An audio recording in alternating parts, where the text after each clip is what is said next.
special presentation.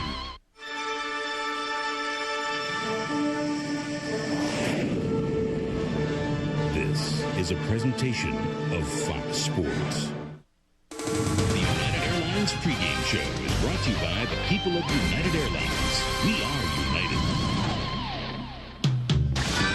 Alonso gets into one to right. Deep to right. Diamondbacks take the lead. Well, there's a dark cloud rising from the desert floor. I bet my bags and I'm heading straight into the snow. Gonna be a twist and a blow. Everything down. They've got no faith to stand its ground. Blow away the dreams that tear you apart. Blow away the dreams that break your heart. Blow away the lies that leave you nothing but lost and broken hearted. Well, dogs on Main Street howl, so I understand if I could take one woman into my hands. Mr. I ain't a boy, no, I'm a man, and I believe in a promised land, and I believe in a promised land, and I believe in a promised land.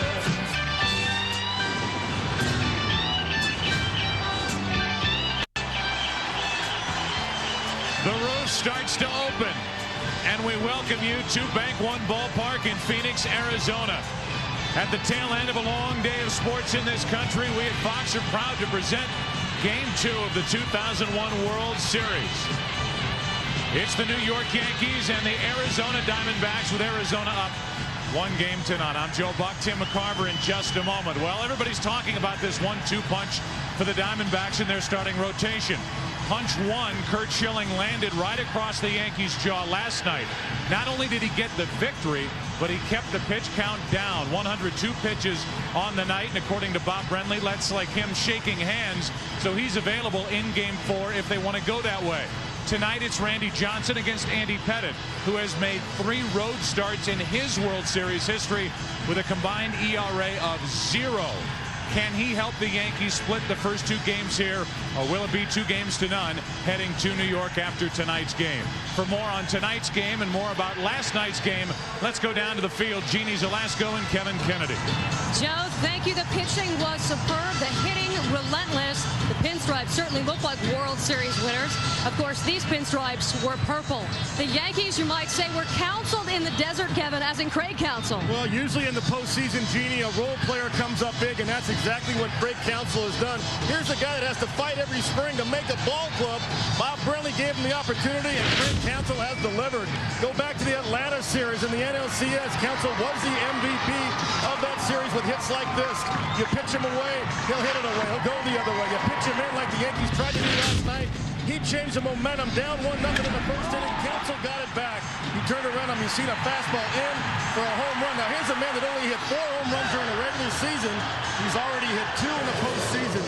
Maybe you don't have to worry about Luis Gonzalez and Matt Williams so much. Maybe it's Craig Counsell that the Yankees better pay attention to. It's always the little guys. And this little guy, by the way, is the only member of the Arizona Diamondbacks that has actually won a world championship. He said he'd like to win another one for Team Geritol. By the way, that ring counts 97.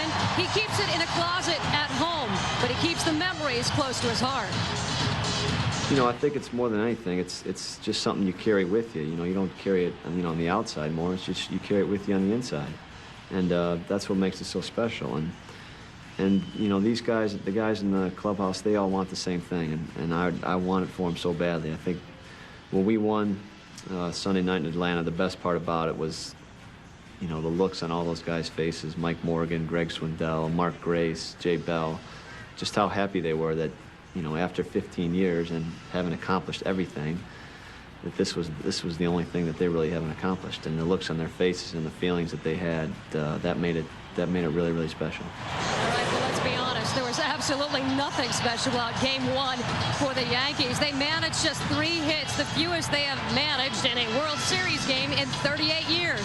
5 unearned runs Williams. Oh, yeah, they did allow that, didn't they? The most they've given up in a series game in 28 years, Kevin. Well, Jeannie, when you think of Joe Torre postseason Yankee teams, you think of starting pitching, good defense, some timely hitting late in the ballgame to pull things out. The Yankees had none of that last night, especially the defense. Justice played right field. He made a big error in this ballgame. Bernie Williams one-handing the ball where you should two-hand to try to throw a runner out at home plate, and then they don't get Finley at third base. There was a 4-run third inning and a 4-run fourth inning for the Arizona Diamondbacks last night. Scotty Brocious also made an error. The Yankees gave up 5 unearned runs. That's not going to get it done. And, of course, Curt Schilling only had to go 7 innings, as Joe Buck mentioned. And the Yankees admit, okay, game 1 was embarrassing, but it is not devastating. Sure, they lost 9-1, but they did not play their best baseball and get beat up. So tonight, it is Andy Pettitte to the rescue. How many times have we heard that? Well, he has started 5 World Series games and won all 5 of them. We're talking his consecutive streak. He hasn't lost a World Series game since game 1 of '96. Well, Andy Pettitte always comes up big in big games and down 1-0. This is a big game, and he can get left-handers out. He handled Ichiro of the Seattle Mariners by going up and in early in the count and then down and away with his breaking ball late in the count. Expect much of that tonight versus Craig Counsell. He's got that great overhand curveball when he's on. He's not afraid to throw it to right-handers as well. He'll backdoor it. He's got a great pickoff move so he can neutralize the running game. Randy Johnson has to have command of the fastball early. Take you back to against the St. Louis Cardinals right here. He missed location trying to go in. He left it out over the plate. Pujols hit a home run into the right field corner. Same thing with Julio Franco. He tried to go in against the Braves. Franco, he made a mistake out over the plate, home run to right field. But when he's on and has command of the fastball, that sets up his backdoor slider that he likes to throw to righties, and also the back foot slider that he likes to drop down and into the right foot of right-handed hitters like you just saw Brian Jordan. Randy Johnson, if he has command early of the fastball, look out. For a power pitcher, you got to get through the first inning. Once you do that, and you relax a little bit, you get into the flow of the game, Randy Johnson can be lights out and go deep into this ball game. And as Joe Torre warned us, hey, I may only have one lefty in the lineup tonight, and that will be Andy Pettitte, who admitted he was really excited about swinging a bat in the World Series, and then he realized he'd have to face Randy Johnson. Now, forget about it. You'll probably see Andy Pettitte bailing tonight. You don't want to see him getting hurt, but I'll tell you what, the right-handers are in the lineup tonight. Spencer's in there. Velarde's in there at first base. Tino's out of the lineup. All the righties are stacked against Randy Johnson tonight for the Yankees. And Randy Johnson, of course, has been working on that splitter, but that is not his secret weapon. He says his weapon is his best friend, Jamie Moyer, of course, from Seattle, who did a pretty good job with the Yankees. He has faxed Randy a cheat sheet. We need your help with a cheat sheet for the managers. Last night in our first guest poll at FoxSports.com, Bob Brenly, by the way, agreed with 68% of you to pull Schilling in the 7th inning.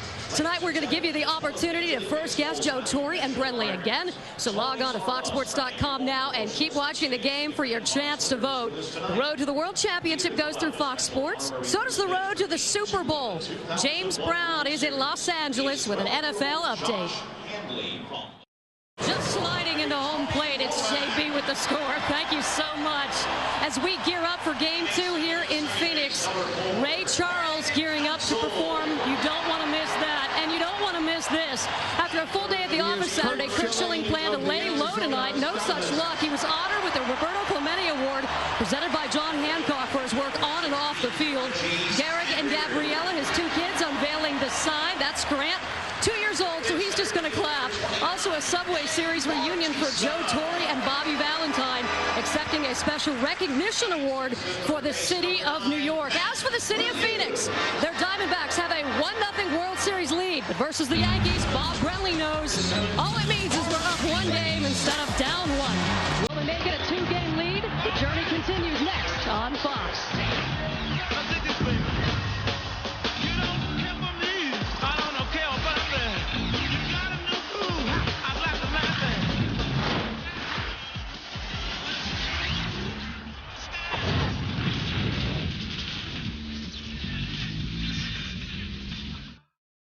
The United Airlines pregame show is brought to you by the people of United Airlines. We are united. A special moment before the start of game number 2 of this World Series. Right now, let's join public address announcer Jeff Munn. Ladies and gentlemen, to honor America with the singing of America the Beautiful, please welcome the man and his soul, Mr. Ray Charles.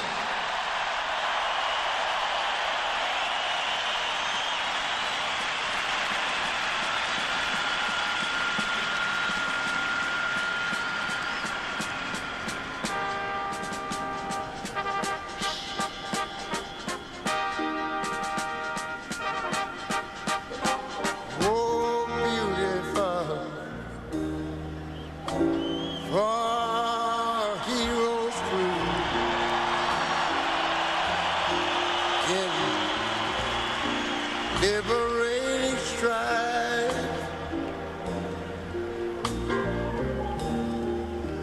Who more than self their country love?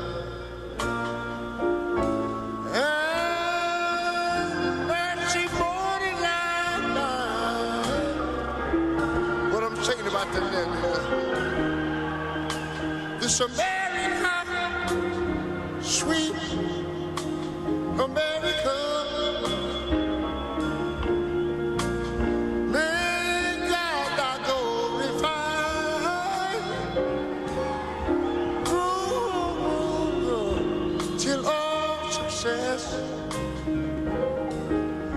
Be nobleness and every gain divine. And you know, when I was a little boy, I remember we always sang these words. Oh, beautiful, far spacious sky, far amber waves of grain,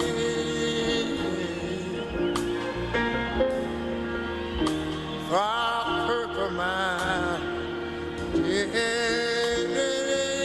majesty.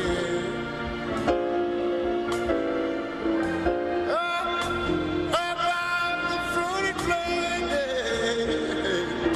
Now wait a minute. America. America, God, set me grace on thee. God, I love him for coming, yeah. He crowned our good. I don't you remember? Save me brotherhood from sea to shining sea. You know, I wish I had y'all to help me sing this thing here. Go ahead. America.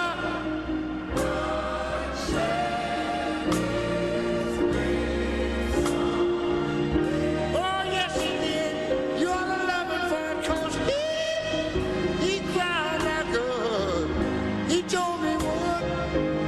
Save me brotherhood from sea to shining sea. Lord, let Jesus light that door. I wanna thank you, Lord. Let me thank you, Lord.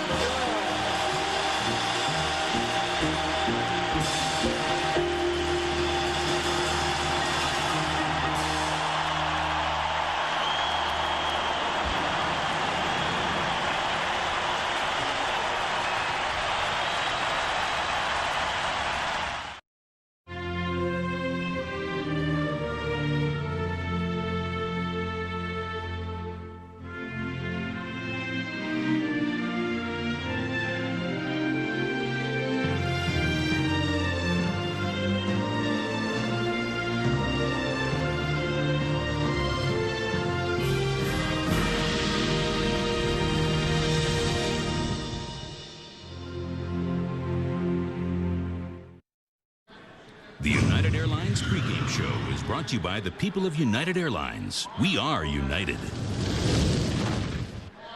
Jr., Tony Gwynn, and Barry Bonds.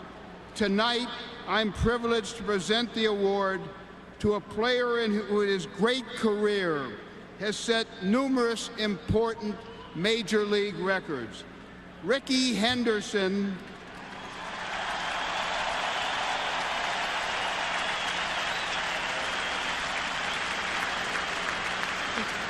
Rickey Henderson broke Lou Brock's record for most career stolen bases 10 years ago. This year, he broke Babe Ruth's record for most walks and Ty Cobb's mark for most runs scored.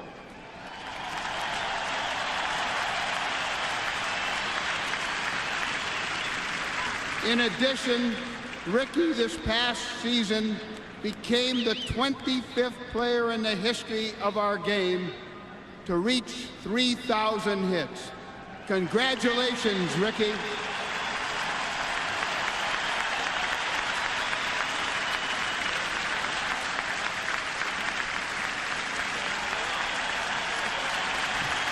Thanks, Bud, for this award.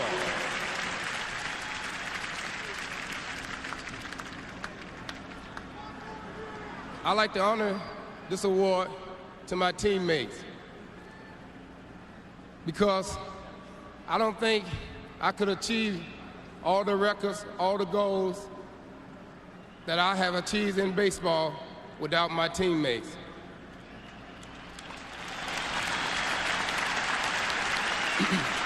I also want to thank the fans for their support because baseball would not be the greatest game in America without baseball greatest fans of America.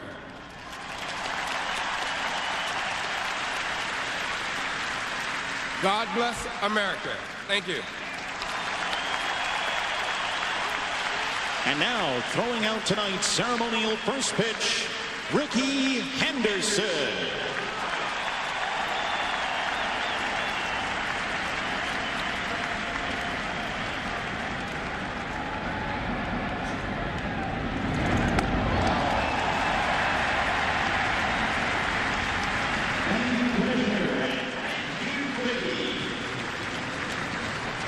And now welcome to the broadcast booth, Joe Buck and Tim McCarver. This has truly been a year of remarkable achievements across baseball. We've said goodbye to Cal Ripken Jr., said goodbye to Tony Gwynn.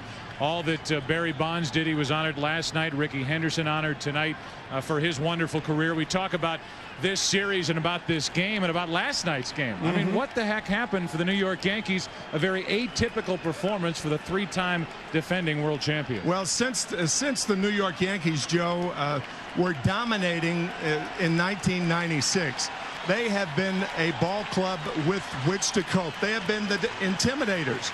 Last night, however, the intimidating was done by the Arizona Diamondbacks.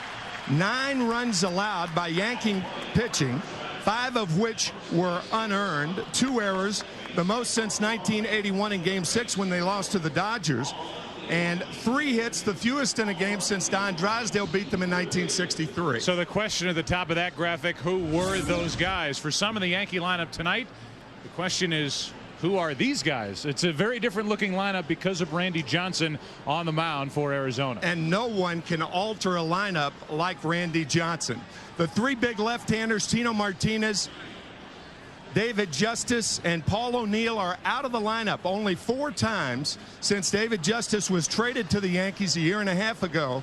Have all 3 been out of the lineup. So that's how important Randy Johnson is to the Diamondbacks. And how important is this game tonight? Randy Johnson pitching for Arizona. We both talked to Curt Schilling prior to tonight's game. He said after going only 102 pitches last night, he is not only ready for Game 4, but I think unless the Diamondbacks are up 3-0, he expects to pitch Game 4 at Yankee Stadium. And that's what Bob Brenly implied to us in our meeting with him before the game. So it's Randy Johnson tonight against the New York Yankees. How will this series head to New York? 2-0 Arizona, or a split 1-1? We're about to find out. Randy Johnson, Andy Pettitte, Diamondbacks, Yankees. Game 2 of the 2001 World Series comes your way next on Fox.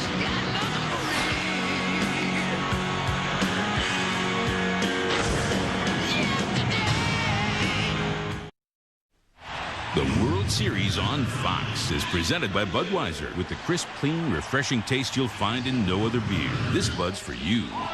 Who's not ready for Game 2 of the 2001 World Series? There's a big 6'10" guy in the middle of the field for the Diamondbacks. Surrounding him is defense. We'll tell you about them in a moment. Right now, the starting lineup for the New York Yankees brought to you by Budweiser. Chuck Knobloch will lead it off in left field. Then it's Randy Velarde batting in the number 2 spot at first base. Derek Jeter hits third tonight. He's the shortstop. Bernie Williams cleans up. Nothing new there. Jorge Posada moves up to the number 5 position. Then it's Shane Spencer starting in right field, batting 6th. Alfonso Soriano hitting 7th. Scott Brosius bats 8th, and Andy Pettitte pitching and batting 9th for New York. And And then there's Randy Johnson, a 21-game winner during the regular season.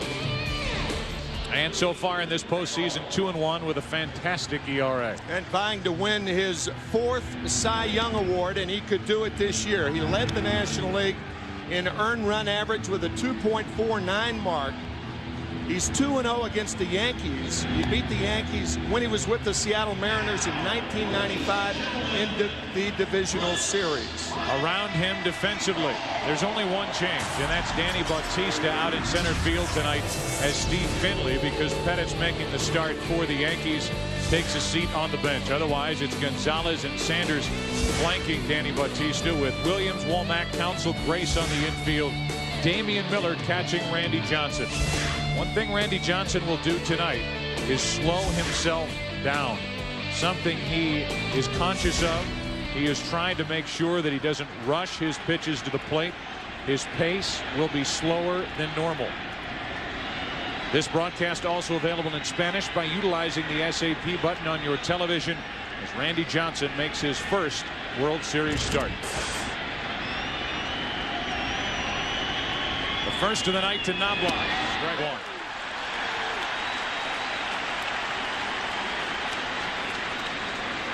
Hitless last night, a .250 hitter during the regular season.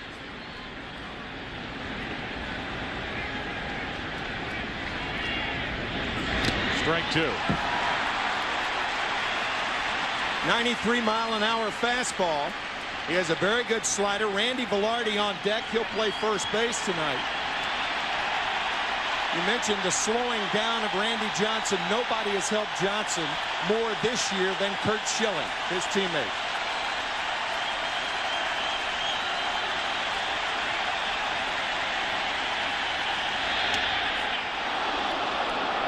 One ball, two strikes. There's Curt Schilling. It's kind of 6 degrees of Kevin Bacon with Roger Clemens at the top of the pyramid, with how Clemens has influenced so many involved in this series. A 1-2. Got it.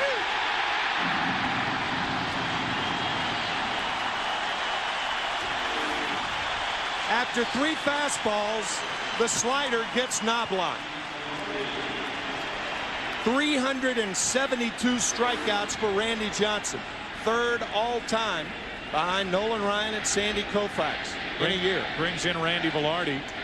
20 out of 46 lifetime against Randy Johnson, a .435 average.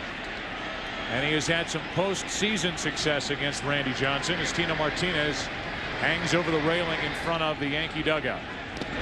Ball one. Velarde is the one who got the go-ahead RBI hit in the top of the 11th Game 5 of the division series in 1995 in Seattle, which set up the 2-run hit by Edgar Martinez in really what is still considered the most thrilling moment in Seattle Mariners baseball history.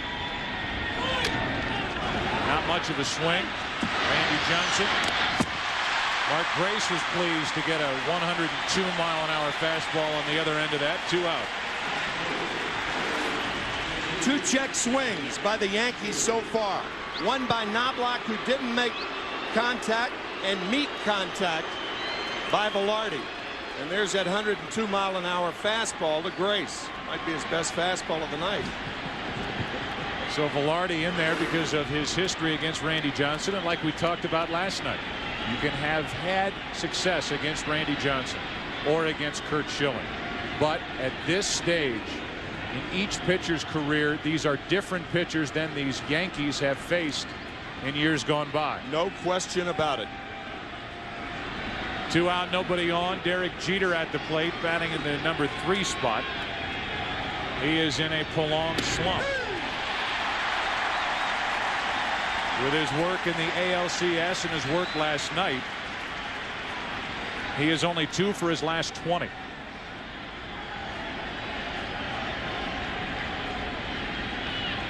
Two out, nobody on, no balls, 1 strike on Derek Jeter. That's foul. We talked about Roger Clemens a bit earlier. Clemens has influenced Schilling. Schilling has influenced Johnson. Clemens has influenced Andy Pettitte. And Pettitte will be on the mound tonight for the Yankees. Clemens will start Game 3 in New York on Tuesday night.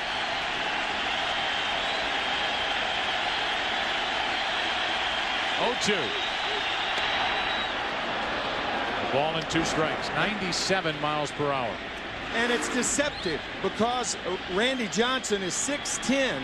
He appears to release the ball and does release the ball a lot farther out than most pitchers. And for that reason, 97 seems like 107.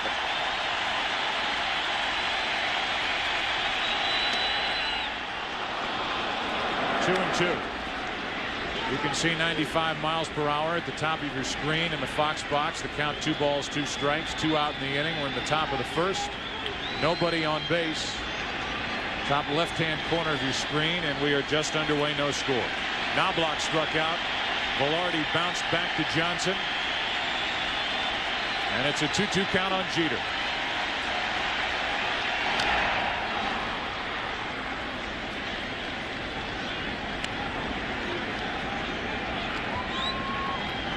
Randy Johnson, a very difficult pitcher to break out of a 2-for-20 slump.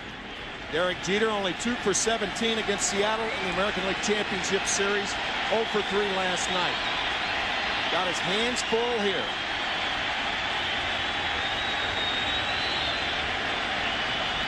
Another 2-2 pitch. Foul tip, struck him out. And a perfect first inning for Randy Johnson.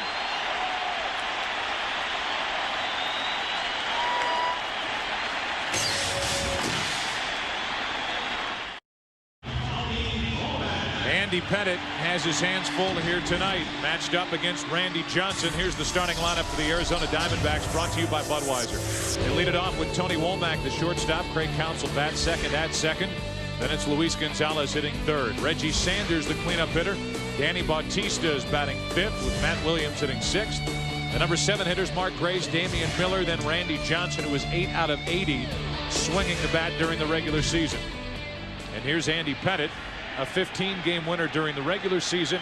In the postseason, he's usually a little different story. This guy has been automatic. The Yankees have won 11 of his last 12 postseason starts. The Yankees are 17-5 when he has started a postseason game. And as we've mentioned, Tim, on the road in 3 World Series starts. He's 2-0 with an ERA of 0. That's over 22 2/3 innings. The 0-1 to Tony Womack. The bunt. Pettitte falling away from first. Good play to get him 1 out.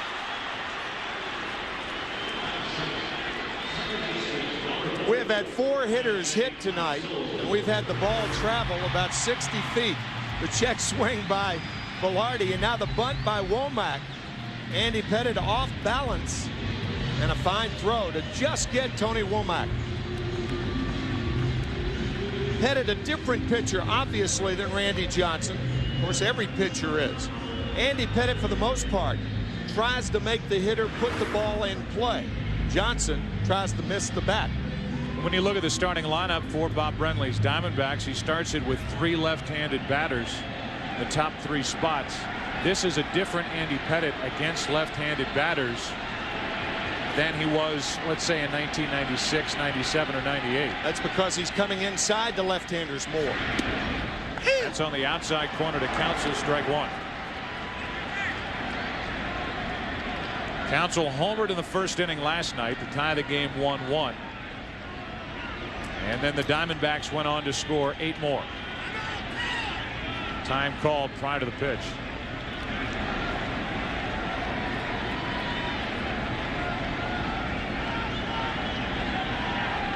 Like Clemens, just peeking out from under the bill of the cap. With that stare into his catcher Posada. And the 0-1 pitch. High heat, got it by him, 91 miles an hour. It's 0-2. Andy Pettitte has even taken up the regimen of Roger Clemens, working out with Clemens in the offseason. His endurance this year, says Andy, has been better than any other time in his career.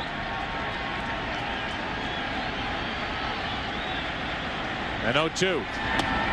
Counsell could not lay off the pitches up and out of the strike zone. 2 out. And we give you a look at the Yankee defense with Knobloch, Williams, and Spencer in the outfield. Brocious, Jeter, Soriano, and Velarde at first. Jorge Posada doing the catching for Andy Pettitte.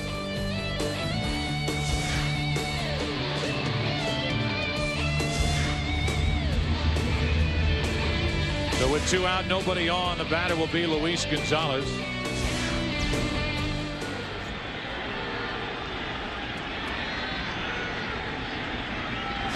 Strike 1, and Pettitte's throwing hard here in the first inning. We have not seen a lot of healthy cuts up to that point. Gonzalez perhaps with the best swing of either side. Gonzalez with that open stance closes in on the ball with a pitch. Takes a strike, and it's 0-2. That was that inside fastball. He went up the ladder on Craig Counsell on the 0-2 pitch. Watch the check swing. 5 hitters, 3 check swings.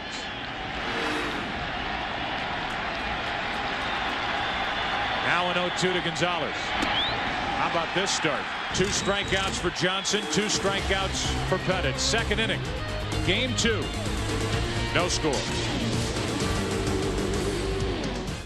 The World Series on Fox, presented by Budweiser, is brought to you by the people of United Airlines. We are united. By the Intel Pentium 4 processor, the center of your digital world. And by Budweiser, with the crisp, clean, refreshing taste you'll find in no other beer. This Bud's for you. The 4, 5, and 6 hitters for New York: Bernie Williams, Jorge Posada, and Shane Spencer against Randy Johnson, who had lost 7 consecutive postseason starts leading into the NLCS. But he won game 1. He won the clinching game 5 with 7 strong innings. And here he is starting game 2 after Curt Schilling shut down the Yankees for 7 innings last night. Each side went in order. Williams a hit, an RBI in last night's game. He takes high for ball 1.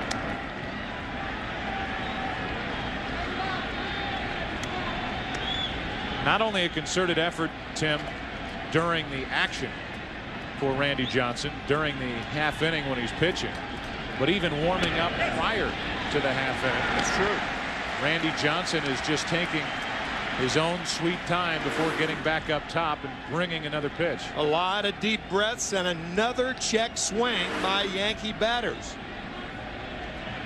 3 in the first inning, and now Bernie Williams to lead off the second. Here's a 1-1 pitch. Slider for a strike, and it's 1-2. We used to just be able to say fastball slider with Randy Johnson, but that split fingered pitch makes it tougher on you analysts. Hasn't thrown it yet, but he mixes in about 10 or 12 a game.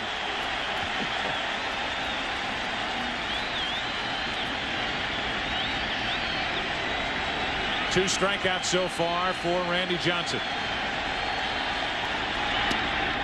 2 balls, 2 strikes.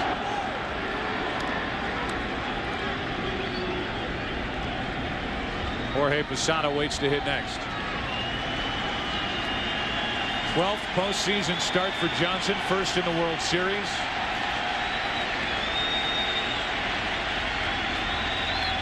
And it's 2-2. Too far inside, full count. Randy Johnson has hit 18 batters this year. It's part of his arsenal. You talk to hitters, they characterize him as terrifying, menacing, words like that. Nothing comfortable said about Randy Johnson by opposing hitters. And a moth land on his uniform top. Yeah, but it left in a hurry. He brushed the moth off, and now his 3-2 pitch to Williams. Got him. On away. My goodness. Bernie Williams said no, it was not. A 3-2 slider. Williams probably looking for the fastball. Ball could have been low, but appeared to be high enough. 3 strikeouts now for Randy Johnson, and 1 check swing by Randy Velarde. And Joe Torre is yelling out at Mark Hirschbeck, the home plate umpire, saying that ball was too low. 1 out, nobody on for Posada. Had a hit last night, hitting .343 in the postseason. And a ball up and in from Randy Johnson.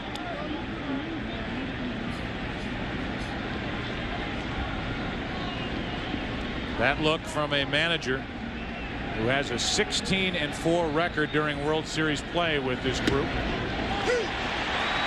They lost the first 2 games back in '96 at home to Atlanta, then won the next 4. They ended up losing game 3 of last year's World Series to the Mets, and they lost here last night. That's it. That's too far outside. 2 balls and a strike. Johnson wanted that fastball, showing his disgust. You can see Damian Miller sitting outside, and the pitch was outside. Good call by Mark Hirschbeck. So a 2-ball, 1-strike count. 2-2.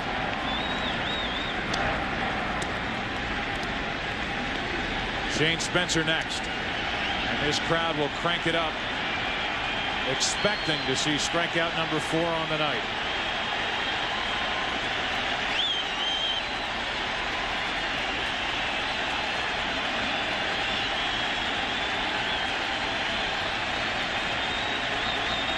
Number 4.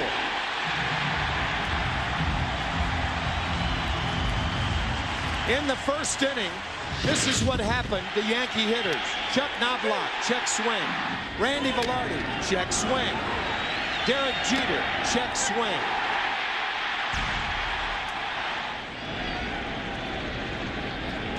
We've seen back-to-back strikeouts since then.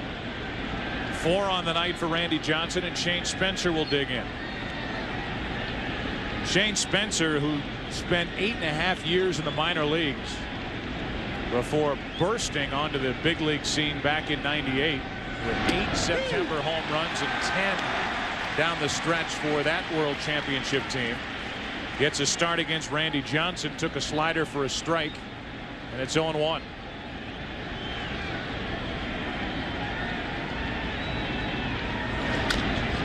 To the third baseman, Williams gets the high hop, and Randy Johnson perfect through 2.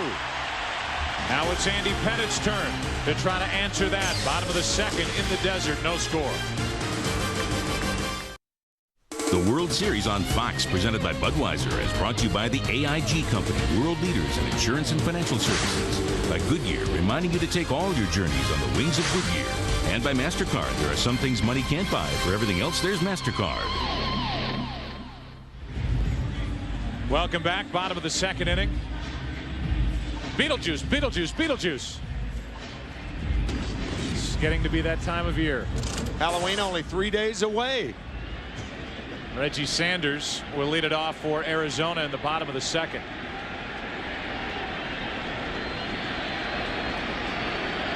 Andy Pettitte threw 8 pitches in the first inning. They were all strikes. Sanders last night 2 out of 3. Pettitte looks like he's brought his good stuff here in the early going. Strike 1 on Reggie Sanders. I think with both pitchers, both managers are thinking with the way they're throwing, both Pettitte and Johnson, if you do get somebody on with nobody out, play for 1 run. Normally you don't bunt early in the game, but I think Joe Torre and Bob Brenly are thinking about that right now if they get in that situation. Andy Pettitte, his 23rd career postseason start. That's the first one out of the strike zone for the night. 1 ball, 1 strike. Because of that cut fastball that's down and in to right-handed batters, the left side of the infield must be ready. That means Brosius and Jeter. Pettitte mixing his pitches better. We talked about it earlier. And he slams the door on the running game. 49 pickoffs since 1996, the most in the majors. Cutter in on Sanders in the count 1-2. Yeah, if you hit that ball well, that pitch right there, if you hit it well, you're going to ground it to the left side. Losada setting up inside. Sanders swings through it. So 1 ball, 2 strikes. Now Posada sets up away. Pettit misses away. 2-2.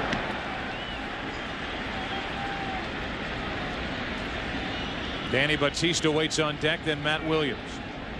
So Andy Pettit took care of the 3 left-handed batters in the first inning. Womack tried to bunt his way on. Pettit made the play, and then strikeouts of both Counsell and Gonzalez. Now the first right-hander that Pettit faces, and Sanders does ground it to the left side, base hit. Reggie Sanders now 3 out of 4 in this World Series.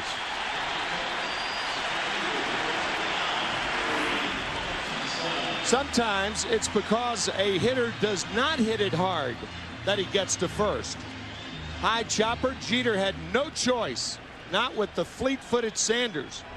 And now we'll see what Bob Brenly does with his base runners. You're not going to run off Pettit. Sanders with 14 stolen bases on the year, but Pettit with a devastating pickoff move. Only 16 times during the regular season did opponents try to steal against Andy Pettit.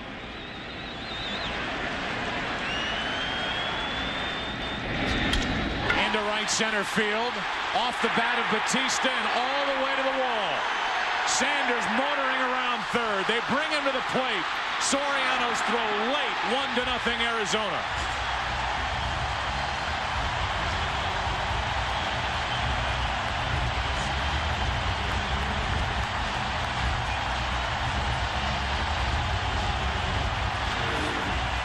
Rifled into right center field by Batista.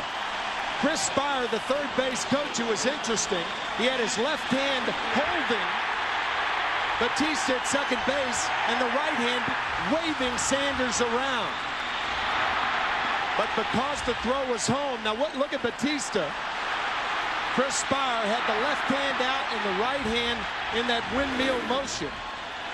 There was a play at third base, and Soriano opted to go there.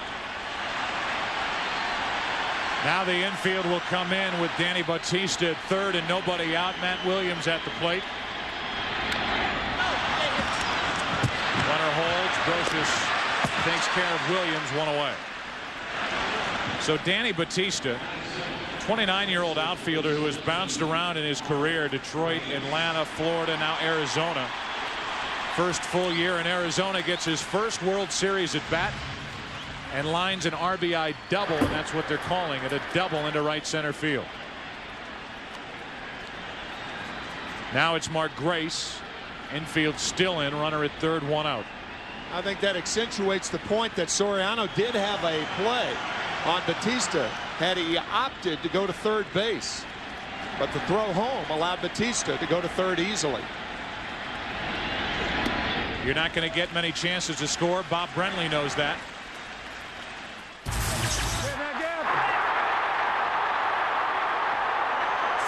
Send him.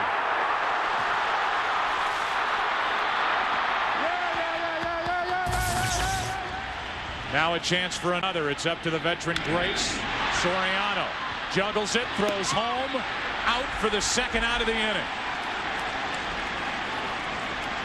Alfonso Soriano, who was switched to second base late in spring training, playing in, took care of the ground ball, juggled it a bit, but made a strong throw for the out. The reason the throw was strong is Soriano has a shortstop's arm at second base. He broke in as a shortstop and can afford to juggle a ball like this and still recover in time to get his man at home. So Joe Torre, because Randy Johnson is pitching, has had the infield in twice, and it has worked. So now it's a runner at first, Grace, with 2 out. Damian Miller at the plate. Strike 1. Damian Miller last night had a couple of hits and RBI. His first RBI of this postseason. So Randy Johnson has a lead. The Diamondbacks right now missing an opportunity to add to that lead. And Damian Miller grounds to Brocious. The easy way to end the inning. So the Diamondbacks get 1. Had a runner at third with nobody out. Williams, Grace could not bring him home after 2. 1-0 Arizona. Well, joining us here tonight, some of the best of NASCAR racing. Winston Cup drivers Dale Jarrett, pictured here. Tony Tony Stewart, Kevin Harvick are taking in the game, and we'll be back right here for the rest of the Winston Cup Tour Sunday, February 24th, when NASCAR on Fox returns live from Rockingham. That's Sunday, February 24th, right here on Fox. And now it's Alfonso Soriano. Made a good defensive play to keep it a 1-0 game. That's what it is. Arizona on top. Soriano, Brocious, and Pettit coming up.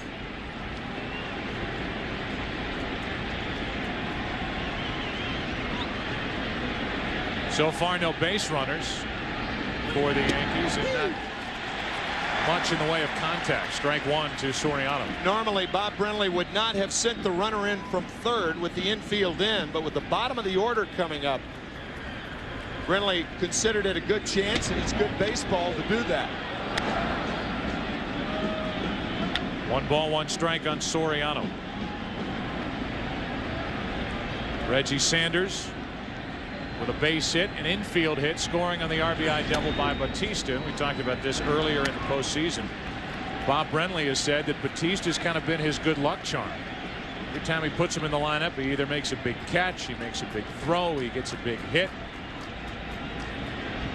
The way Randy Johnson is pitching, that hit, that run might stand up for a while. As the count goes to 3-1 on Alfonso Soriano. This is the first time, the 7th hitter for the Yankees, that a hitter knows what's coming. Alfonso Soriano knows he's going to get the fastball right here. He fouls it back. 94 miles per hour. And it's a full count.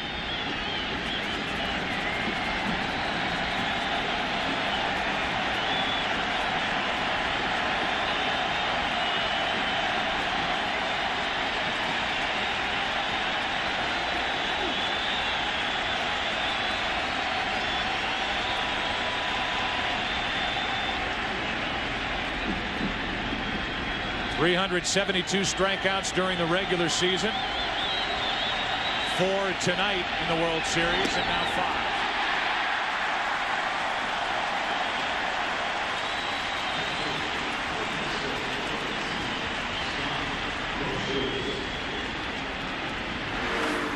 5. If he keeps throwing like this, nobody's going to get a hit. About as overpowering as you can be, and that's what we talked about earlier. 372 strikeouts, as Joe was saying, third behind Nolan Ryan, who struck out 383 in 73, and Sandy Koufax in 65. Now it's Brocious, the number 8 hitter. Not hitting anything this postseason for the Yankees, only 139. And these could very well be his final days in the Yankee uniform. A free agent at the end of the season. Came into last night's game a career .391 hitter in World Series play. 98 World Series MVP, and the count 1-1. That was an 86-mile-an-hour splitter, the first split finger fastball that Johnson has thrown, and did it ever dive out of the strike zone. Bob Brenly will tell you, even if it doesn't dive, at least it acts as a changeup. The 1-1 off the end of the bat, strike 2. You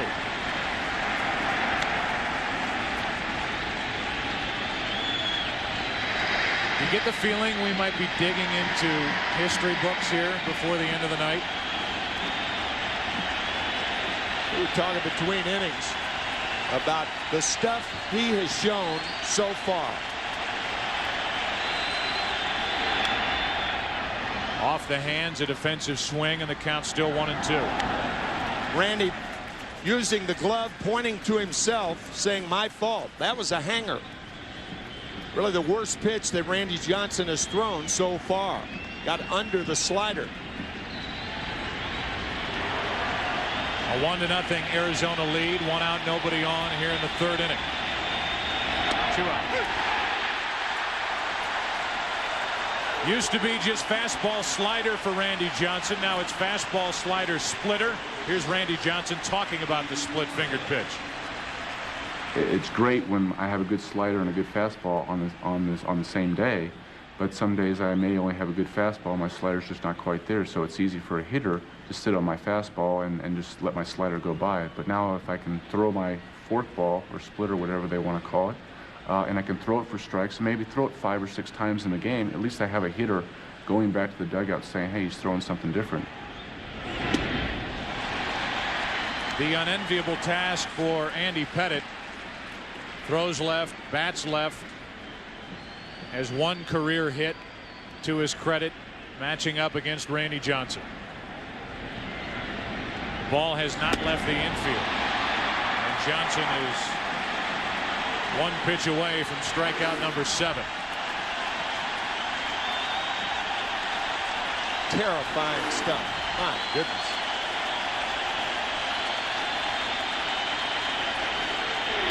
Struck out the side.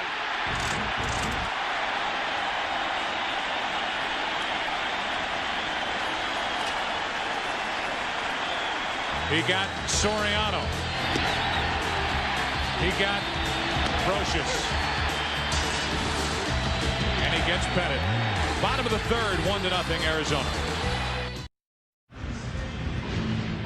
Randy Johnson will lead it off. Few people know that when Randy Johnson pitched in Seattle, he made a little extra money on the side by getting to know, Tim, the fans that came to the Kingdome at that time to cheer for him. Did you know that? I did. Oh, okay. In the postseason, 0 for 8 during the regular season, 8 for 80. He throws left, he bats right. He is the anti-Eddie Goodell. Let it suffice that he throws left.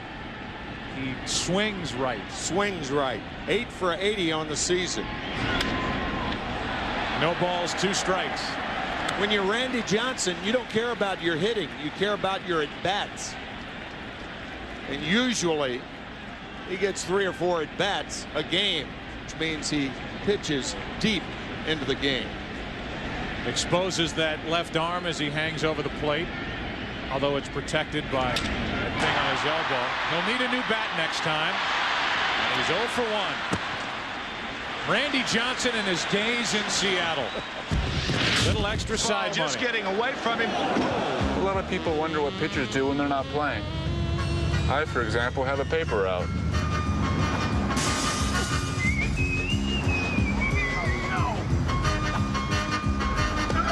Obviously, it's not for the money. I guess I just like people.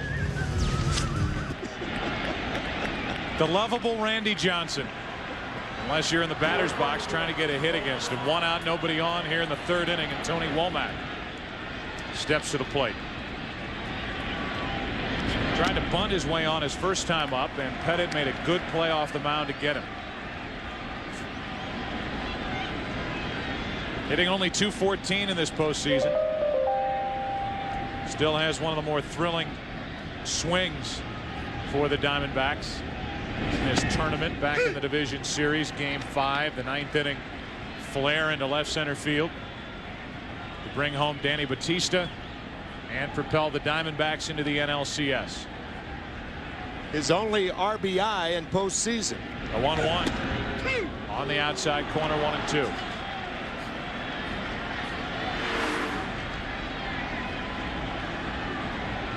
Right on the corner for Pettitte.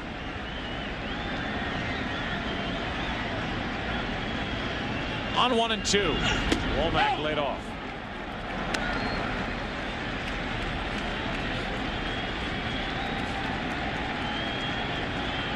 Two balls, 2 strikes, 1 out, nobody on with Counsell on deck.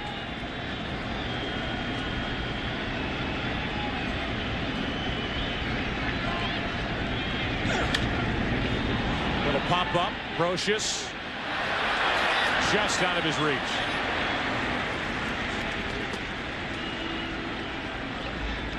Take your pick. Who's more fierce? The matchup of tonight's game. Pettitte peering out from under the bill of his cap, or does the look of Randy Johnson intimidate you more? I'm asking you. I think both. I know that. I know. I think both. It's not the glare of Johnson. It's him basically handing the ball to the catcher when he's on the mound. It's Pettitte's stare, and it's Pettitte's pitch that strikes out Womack. 2 gone. Well, you saw 2 swings by Tony Womack. The foul ball and now this one. And this is a result of Andy Pettitte coming inside. Andy didn't do that the first 3 years he pitched. And a left-handed hitter has got to have the fear of a left-hander coming inside to be effective. Counsell had some terrible swings against Pettitte back in the first inning, eventually struck out. Pettitte has had no trouble with the left-handed batters. Womack, Counsell, Gonzalez, Grace. The back-to-back right-handers got him in the second inning. A hit by Sanders, an infield hit, and an RBI double by Danny Batista into right center field. Took third on the throw to the plate. Here's an 0-1 to Craig Counsell. 0-2. The Yankees in the fourth inning will have the top of the order. Knobloch, Velarde, and Derek Jeter. If anybody gets on, Bernie Williams.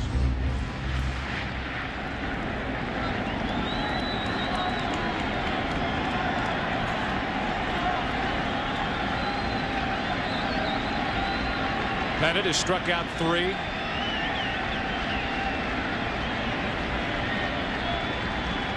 And his 0-2.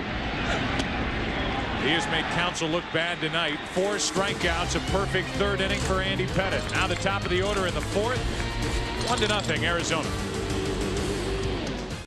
The World Series on Fox is presented by Budweiser. Budweiser, with the crisp, clean, refreshing taste you'll find in no other beer. This Bud's for you. Fox tomorrow. Don't miss 2 of the most eagerly anticipated premieres of the year. From Emmy Award-winning David E. Kelley, it's the season premieres of Boston Public and Ally McBeal. It all starts tomorrow at 8 Eastern, 7 Central, right here on Fox. We go to the fourth inning, 1-0 Arizona, and we have already hit the history books and come up with a stat. As Randy Johnson brings it, Chuck Knobloch gets it in the air into left field. Got under it, and Gonzalez waits for it. 1 out. This is only the 3rd time in World Series history that a pitcher has had 7 strikeouts through 3 innings pitched. Bob Gibson in 1968. Game 1. El Duque for the Yankees in '99, Game 1. Bob with the all-time record of 17 strikeouts against the Detroit Tigers in 1968. 1 out, nobody on for Velarde. Tapped one back to Johnson his first time up. So far in this postseason, 1 for 7. Spent 9 years with the Yankees before leaving after the '95 season. That '95 season, the Yankees got to the division series, but lost to Seattle. Randy Johnson on the mound. Johnson was 2-0 in that division series against the Yankees, and then Buck Showalter was finished. Joe Torre entered, and this postseason run started in 1996. So Velarde is back, hoping to get that World Series ring. Again, he's staring out at Randy Johnson, and the count here 3-0.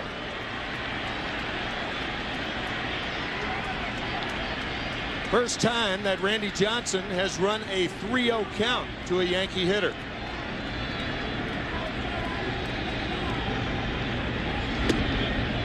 A 4-pitch walk, and the Yankees have their first base runner of the night. Let me count the waves of the 7 strikeouts. Check swing to Knobloch. Jeter on a foul tip. Bernie Williams called 3rd strike. Posada swinging. Soriano swinging. Brosius taking. Pettitte taking.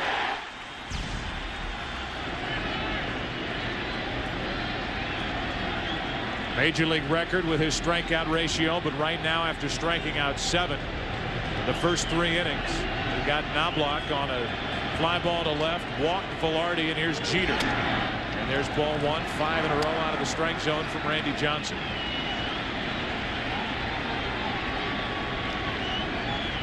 Jeter struck out his first time, 2 of his last 21.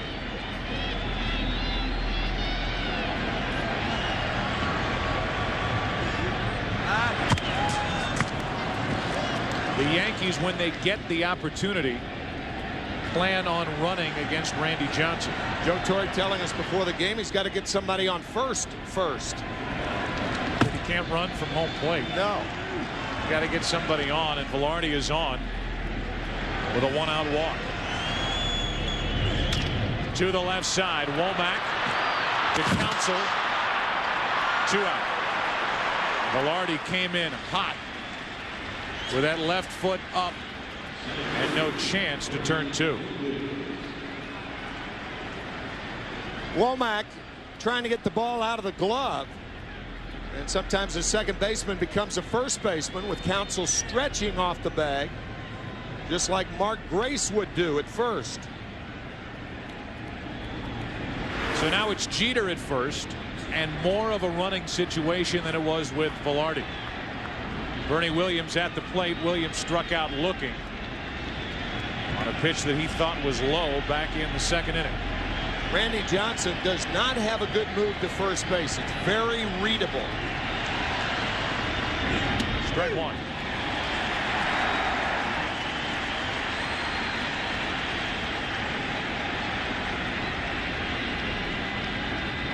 We mentioned that opponents tried to steal 16 times against Andy Pettitte during the regular season. Over twice as many against Randy Johnson. 34 stolen base attempts. 1 ball, 1 strike. And then there's Derek Jeter, who I know you believe is, if not the best, one of the best base runners in the game. Yeah, I think step for step, he's the best base runner in the game. He was tagged out, other than caught stealings last year, twice. Too far inside, 2 balls and a strike on Williams. In 160 games, tagged out at second, third, or home. His instincts are remarkable on the bases. Is he running here with a count of 2-1? He's on his own, says Joe Torre. If he gets a good jump, yes. Not going, and strike 2. Not only not going, but rather stationary over at first base. 2 out, 2-2. Not a good base running situation, because if the next pitch is a ball, then Jeter runs automatically.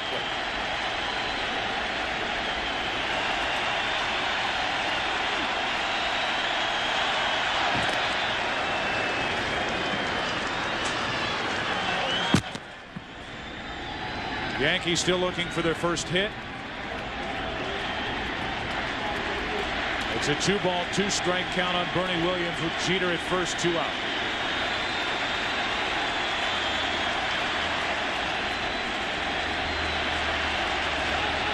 Runner goes, and the count stays 2-2. There's some managers that will put a runner in motion like that. In my view, right there, it's not the running situation unless the runner at first gets a good jump. And Jeter had one then.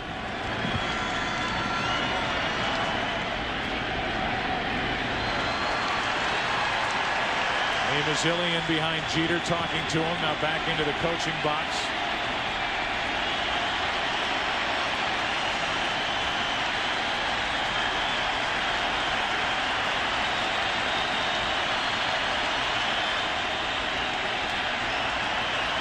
And time called at the plate.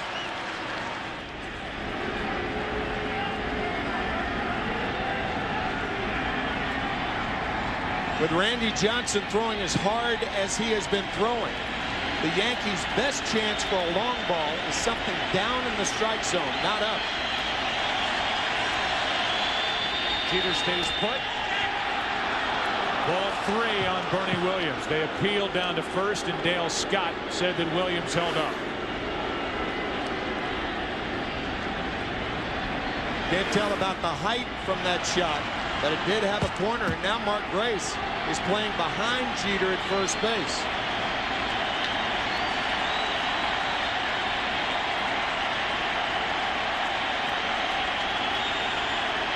Bernie Williams with 16 career postseason home runs.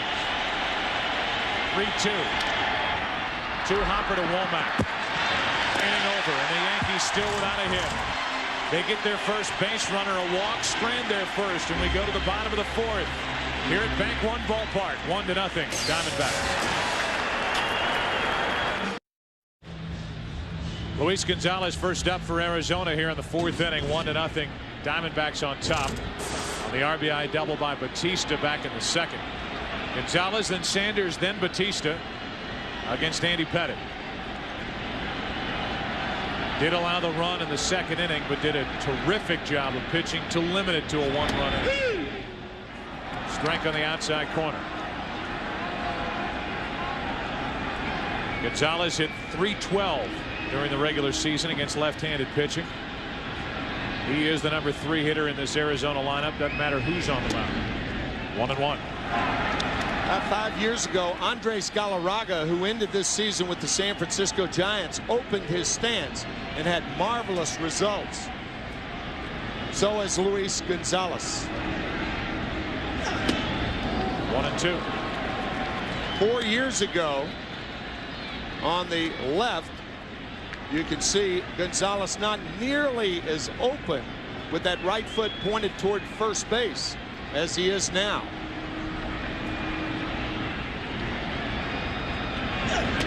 2-2. A guy that if you asked Andres Galarraga who was the one who helped you open your stance, which led to Gonzalez doing it as well, as Don Baylor. Yep. Who was Andres' hitting coach in St. Louis and then his manager for those years in Colorado. 1 out. Andy Pettitte rings up his 5th strikeout of the night. Andy Pettitte's not throwing as hard as Randy Johnson, but almost as effectively. You can see the cut fastball on the outside part of the plate to get Gonzalez. There's Laura Pettitte,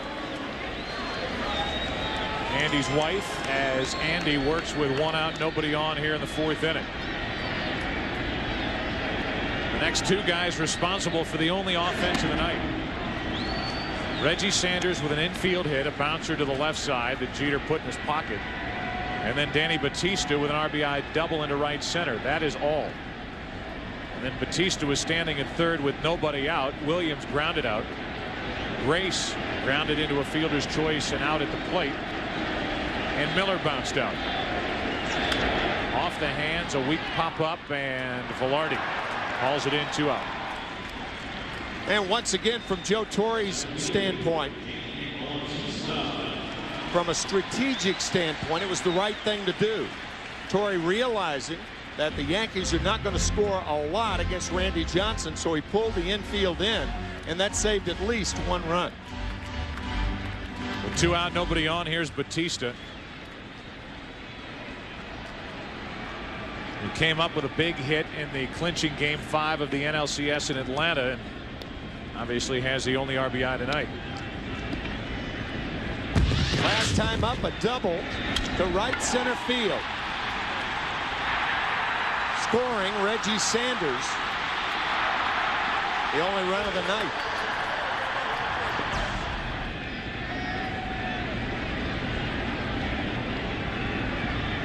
A career .294 hitter against Andy Pettitte takes a ball down and in. Normally the grounds crew will come out after the 5th inning and drag the infield. I don't think they need to do that tonight. They can work in the on-deck circle, the area in front of the dugout, the area outside of first base where hitters turn and go back to the dugout. That's it. Will pop up behind the plate. It'll get out of play. 1 ball, 1 strike. Some lonely baselines tonight. So the Yankees, when they started this postseason run in '96, whether it's been Maddox and Glavine or Glavine and Smoltz, any combination of the top 3 for Atlanta, or Kevin Brown and Sterling Hitchcock, or Hampton and Leiter, whatever 1-2 punch you want to talk about that the Yankees have had to face from '96 through 2001, it has never been like Schilling and Randy Johnson. No. Not only with reputations and tradition, but pitching the best baseball of their careers. For as good as the 2 were during the regular season and the postseason, they've been phenomenal. A 6-1 combined record with a 1.24 ERA and 4 complete games. Schilling has 3 of them. Combined 58 innings, 66 strikeouts. That's into tonight, and that's against the Cardinals, the Braves, and the Yankees last night. 1-2 pitch. Little pop up into right. Soriano. And the Diamondbacks go in order. All pitching so far tonight. 1 RBI. It belongs to Batista. 1-0 Diamondbacks after 4. Back after this from your local Fox station. Randy Johnson trying to protect a 1-run lead. 1-0 Arizona. 5th inning. Posada, Spencer, Soriano against Johnson, who has struck out 7, walked 1, allowed no hits.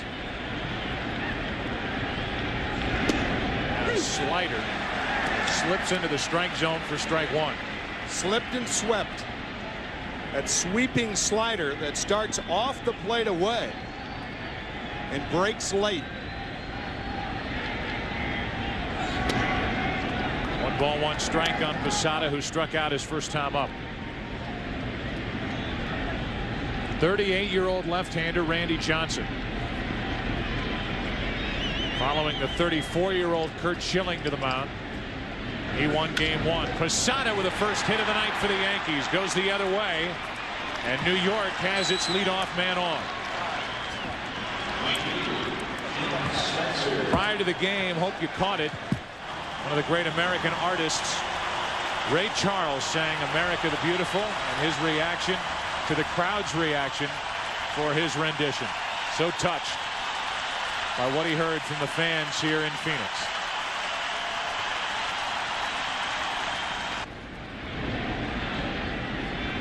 We'll hear a little more from Ray Charles in a moment. Right now, with the tying run on and nobody out in the 5th inning, it's Shane Spencer.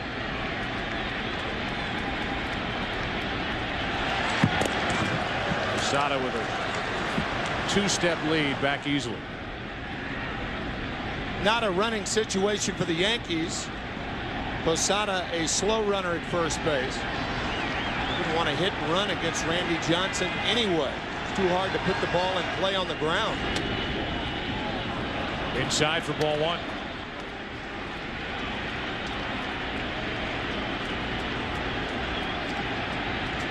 Soriano next.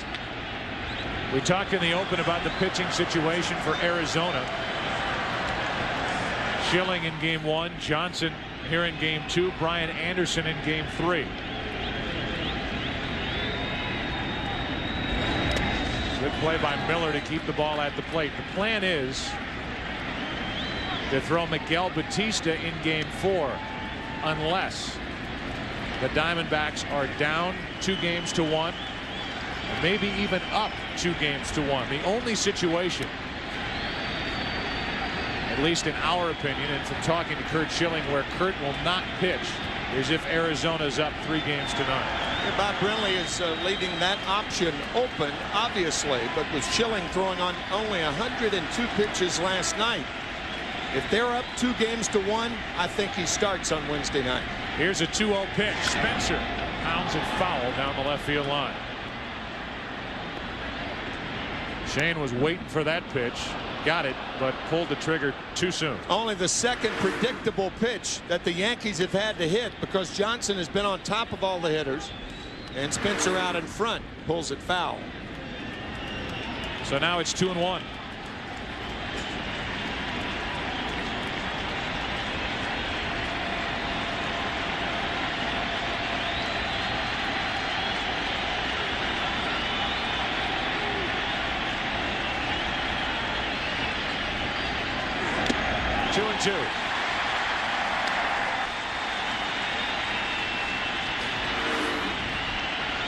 When a hitter goes from 2-0 to 2-2, the advantage goes back to the pitcher.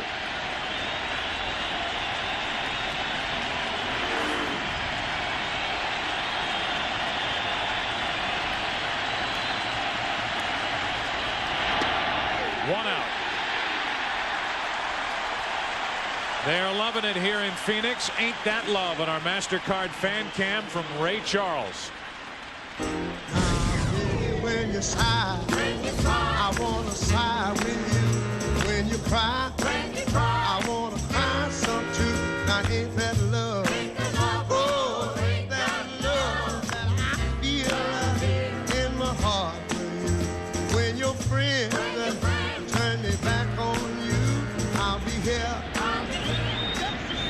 Some of the families in attendance here tonight. Game 2. Now it's Soriano, and that's strike 1. Pitch bearing down and in on the right-handed hitter. Soriano struck out his first time. A hit by Posada, a strikeout of Shane Spencer, who at one point had the count in his favor 2-0. Tying run at first, 1 out. Soriano behind on the count 0-1. 0-2. Ray Charles should have been. Don't get around much anymore. The way Johnson's throwing.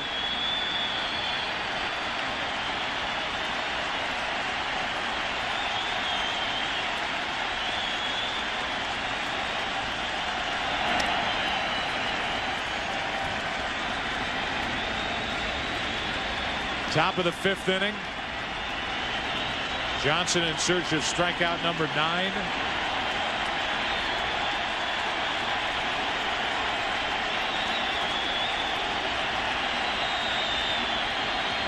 And Randy doing what we talked about early, slowing it down. Gets a new baseball. Takes his time between pitches. Now he's ready. Soriano with an awkward swing, but an effective swing to get a piece of that pitch. Still 0-2. Sweeping slider off the plate. So Soriano fouled the fastball back to the right side and pulled the slider in off the plate to the left side.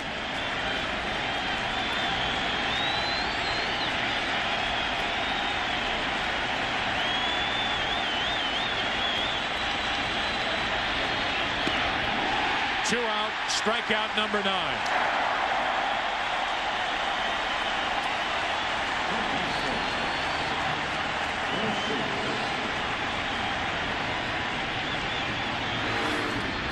Up and away to Soriano. You have both sides of the plate to protect if you're a right-handed batter. With a ball coming in 95 miles an hour. The slider not that much slower.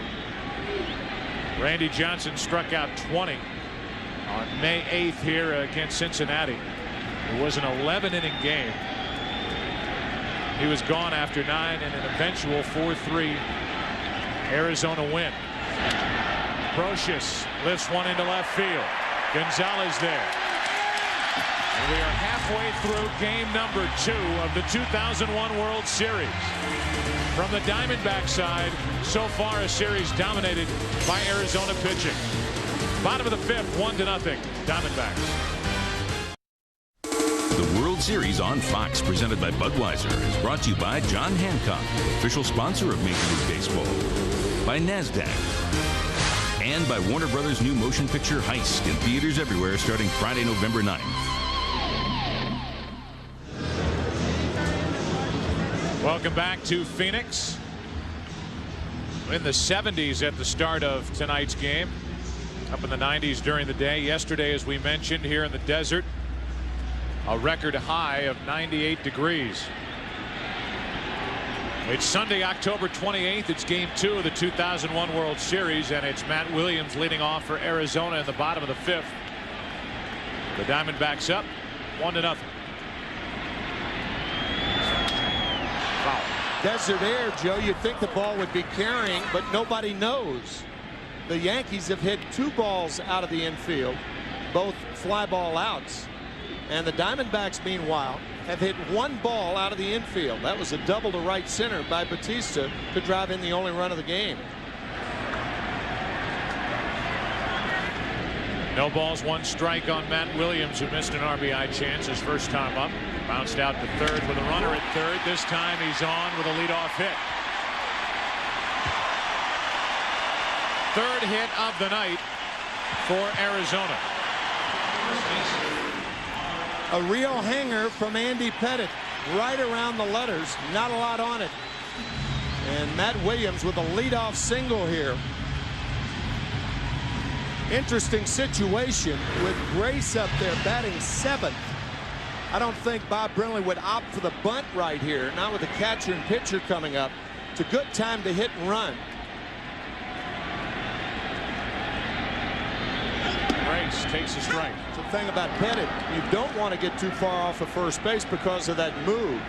So you have to wait. One of the side effects of his good move, he doesn't allow runners to get down on top of a second baseman or shortstop to get rid of the double play ball. Tiny lead. Williams almost surprised that Pettit threw over, and Williams was scrambling to get back. There have been a lot of guys scrambling to get back to first since Andy Pettit's rookie year in 1995. Best move in the game right there. The 0-1 to Grace. Tried to hold up, could not. 0-2.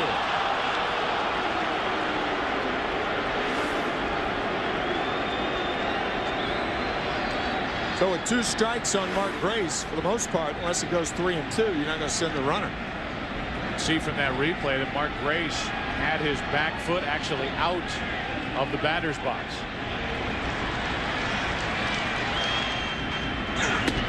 Grace strikes out. And Andy Pettit made 3 terrific pitches to get his 6th strikeout of the night. Boy, we have seen some funky swings tonight. These are major league hitters, folks, and they are not having good swings against both pitchers. So now it's Damian Miller who's 0 for 1 with a pitcher Randy Johnson on deck as Pettit tries to work around a leadoff hit by Matt Williams. And he throws over. Williams, who had a small lead his first time, now has, what do you give him? 7-8 inch lead. He was off about a foot when Andy Pettit threw over there the last time.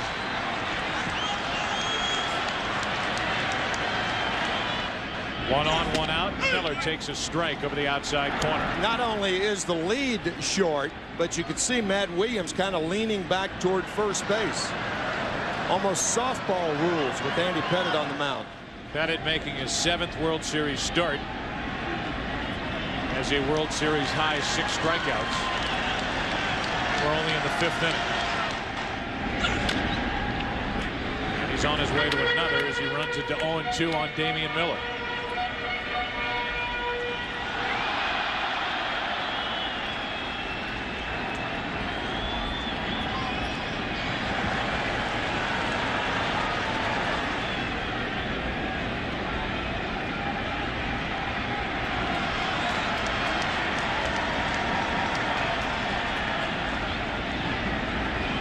The 0-2 to third, to second, to first. 5-4-3 double play to end the 5th inning.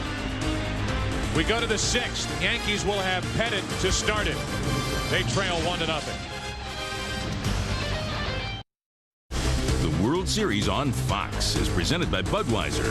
Budweiser, with the crisp, clean, refreshing taste you'll find in no other beer. This Bud's for you. Right after the war, Army had 2 running backs, Blanchard and Davis, inside outside, and tonight Randy Johnson has been Mr. Outside, Mr. Inside. Inside to Soriano, then away, fouled off away, back inside, back away to Getty. That's what the Yankee hitters tonight have done. They've backed away from home plate. Johnson fanning 9 on the night. Take a look at tonight's box score for the Yankees, brought to you by John Hancock. Chuck Knobloch 0 for 2 with 1 strikeout. We list the strikeouts. Soriano has struck out twice. The only hit belongs to Posada, a leadoff hit in the 5th inning. He never moved as Spencer and Soriano each struck out after the hit, and Brocious fly to left. Andy Pettit struck out his first time, and he will try to at least make it look good starting the 6th inning against Randy Johnson.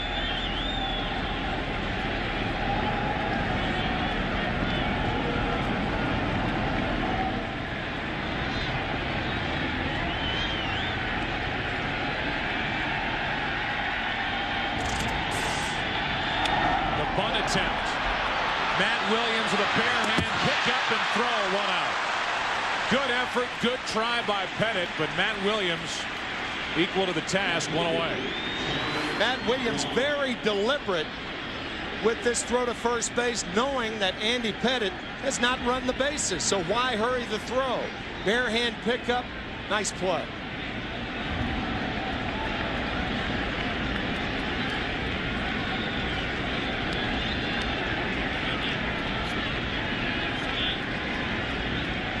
So Pettit gave it an effort. Actually dropped down a terrific one. He did, yeah. It took a strong play from Williams for the first out in the 6th inning, and now Knobloch with Velarde to follow. Knobloch lifted one into left field his last time. He's tied up with that pitch, and he went around, strike one. I think this was the fork ball. It could have been the slider, but I think it was the splitter.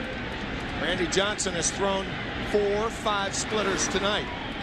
But because this ball goes down so wickedly, looked like a splitter. Counted in, 1 ball, 1 strike. That's what Kevin Kennedy referred to as the back leg slider in our pregame show tonight.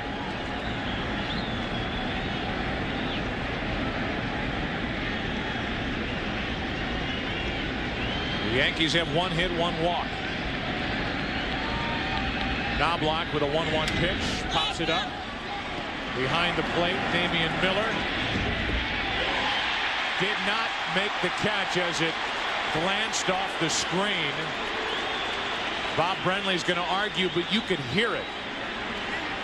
I could at least hear it through the headset as that ball came back, hit off the backstop, and therefore Miller trapped it. Yeah, I think from Bob's view in the dugout, he saw Damian Miller catch the ball cleanly without realizing that it hit higher up on the screen. That's a clean catch right there. But as home plate umpire Mark Hirschbeck says, it hit the screen higher up. So Brenly came out to argue. Damian Miller didn't argue at all. Nope. And the count's 1-2 on Chuck Knobloch.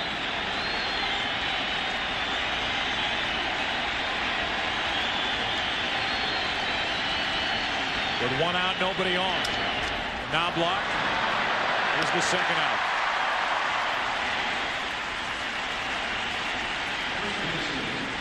It's the new show everyone's been talking about, the best damn sports show period on Fox Sports Net. Tomorrow night, 2-time NBA champion Shaquille O'Neal drops by the set. Mix it up with Tom Arnold, John Kruk, and the rest of the gang for what should be a fun show. For sports comedy, commentary, and updated scores and highlights, it's the best damn sports show period. Tomorrow night at 7:30 and 11:30 only on Fox Sports Net. With 2 out, nobody on, the batter is Randy Velarde. In the lineup because of his history of success against Randy Johnson, 20 of 46 coming in. He's 0 for 1 with a walk tonight.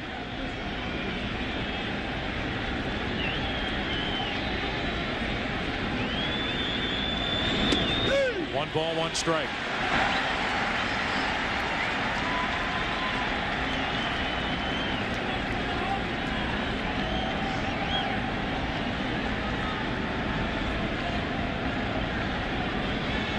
Velarde started the season in Texas, ended with the Yankees, picked up on the 31st of August.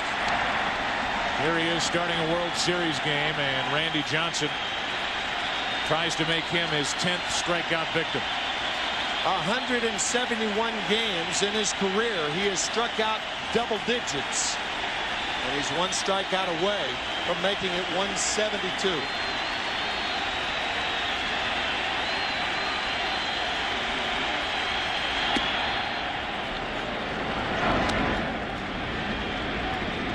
Two balls, 2 strikes. 2 out, nobody on. Talk about Tom Arnold. There he is with a Yankee hat on. Watching as Randy Johnson looks for number 10. Velarde to third. Matt Williams, throw perfect. And Randy Johnson has been awfully close to perfect here tonight. A walk, a hit against him. 9 strikeouts. So far a shutout. Bottom of the 6th inning, 1-0 Arizona.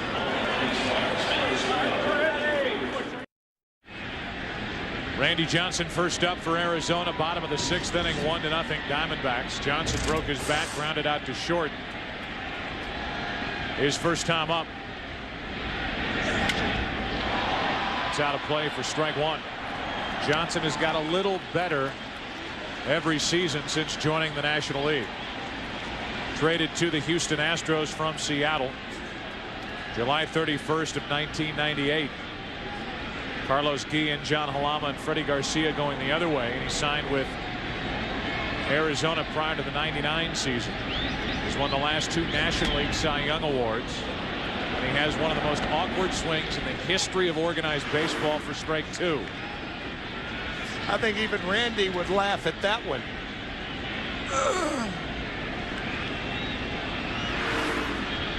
0-2 the count. 1 away. I believe the Colorado Rockies, the organization that started this tradition, and it has become tradition in Colorado, and it is with other teams around baseball, a Little League field named after Randy Johnson.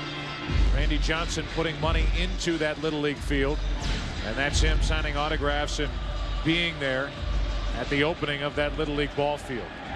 Jerry McMorris, Bob Gebhardt, the general manager with Colorado at the time. One Colorado Rocky after another put money into Little League fields, and now more teams are doing that across baseball. As Womack is jammed and Brocious makes the play to his left, 2 out.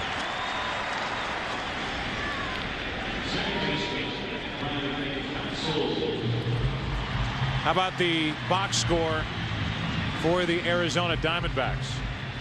It's brought to you tonight by John Hancock, and while we showed you the Yankees, not a lot of hits there, not a lot of hits here. Reggie Sanders, Danny Batista, Matt Williams with the only 3 hits. Batista with an RBI double back in the 2nd inning for the only run of the night. Otherwise, offers up and down the lineup. And another shrewd move by Bob Brenly. A typical Torrey type move, giving Batista the start, the rare start. It's a left-hander Pettit, and that has paid off. Batista in for Steve Finley. Steve is sitting tonight. Big hit of the game, and the best hit ball in the game. On 0-1, Counsell set up again. He's already struck out twice. It just tells you something about how well both guys have been pitching. As you look at Counsell, who has not centered a ball all night, nor had many hitters off Andy Pettit or Randy Johnson. A lot of balls hit off the handle. A lot of balls swung through off the end of the bat. Look at that ratio. Man. 48-9 strikes to balls, and now the 0-2. Worth it there on 0-2. 1 ball, 2 strikes. So 5 out of 6. Every 5 out of 6 pitches Pettit has thrown has been a strike. 2 singles and a double allowed, no walks, 7 strikeouts. 2-2.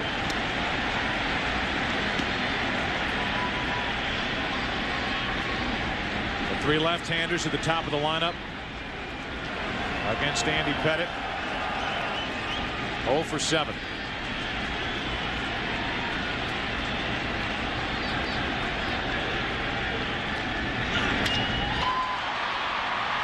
For 8. Counsell grounds out. First time he's put the ball in play, and we go to the 7th inning. Randy Johnson back to the hill with Jeter, Williams, Posada coming up. Back after this from your local Fox station. The World Series on Fox is presented by Budweiser with the crisp, clean, refreshing taste you'll find in no other beer. This Bud's for you. There have been a grand total of 5 balls hit out of the infield tonight as we move to the 7th inning of Game 2. The Yankees down 1-0 trail Arizona, and Randy Johnson 1-0 as Jeter leads it off. Yeah, the Diamondbacks have 2 base hits out of the infield, and the Yankees have 2 outs, fly outs, and the only hit by Posada. Remarkable. First pitch of the 7th inning. Jeter up there ready to swing. Got a pitch up and out over the plate, fouled it back, strike 1. Jeter has struck out tonight, bounced into a force out. Williams and Posada will follow. Randy Johnson gave up 19 home runs during the regular season. He's given up a couple in the postseason. One to Julio Franco and one to Albert Pujols, the rookie for St. Louis, in Game 2 of the division series. And Joe, we talked about Derek Jeter earlier. If he gets a ball down, that's the ball. That's his home run pitch, down and in. That caught the corner, not according to Jeter, in the count 0-2. This pitch belt high on the inside corner.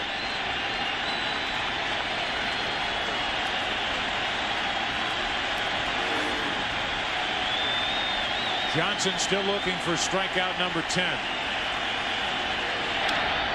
Jeter is jammed, and Williams gets a tricky hop, makes the play, 1 out.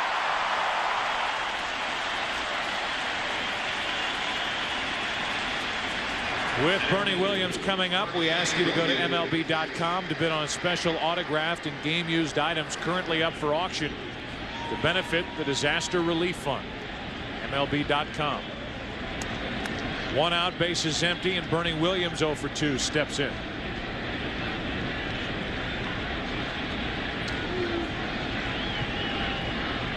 Saying a hitter is 0 for anything in the Yankee lineup is redundant, with the exception of Jorge Posada, who has the only Yankee hit, a leadoff single in the 5th inning. Slider misses up and away. Ball 1 to Williams.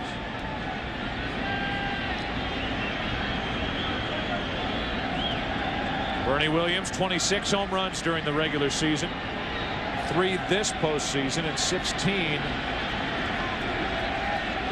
in his postseason career. Just pounding the inside corner. 1 ball, 1 strike. The biggest home run for Bernie Williams this postseason was the home run off Arthur Rhodes of Seattle to tie it. That was the same game that Alfonso Soriano hit the 2-run home run to win it for the Yankees. Game 4 of the ALCS. Too low, 2 balls and a strike.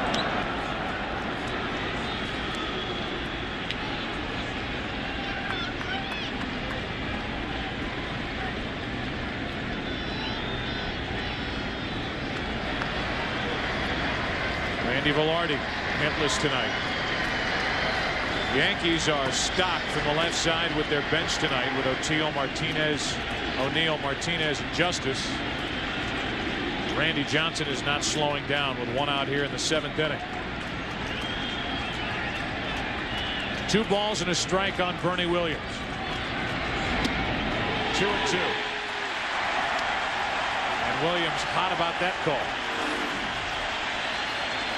Williams called out his first time up on a similar pitch. That was certainly high enough.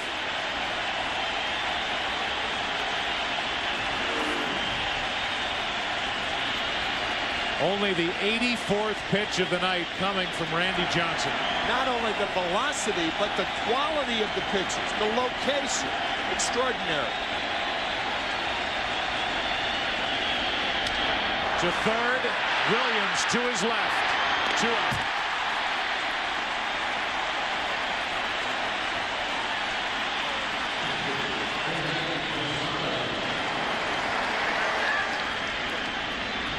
Right-handed lineup of the Yankees. Matt Williams has been very busy, the busiest guy on the field other than the pitchers and the catchers. 5 assists for Matt Williams this evening. Bob Brenly not guarding the line in that situation, and Randy Johnson gives you that luxury. He throws the ball so hard that few right-handers can pull him down the line. Posada now with 2 out, nobody on. Jorge, the only hit for the Yankees, a leadoff hit in the 5th. Slider for a strike.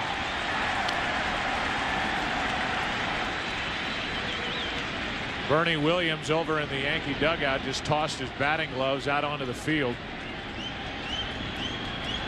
Lee Mazzilli just flipped them back in there. So Williams still upset about that strike 2 call. The 0-1 pitch. Another ground ball to the left side. Womack Another 1-2-3 inning. Randy Johnson, sensational through 7.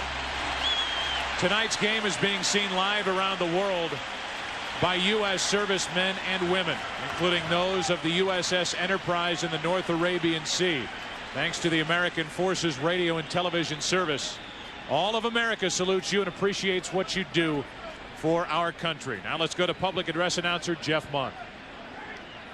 Ladies and gentlemen, to honor America in the singing of God Bless America, please welcome 10-time Grammy Award-winning None Such recording artist, Emmylou Harris. God bless America, land that I love.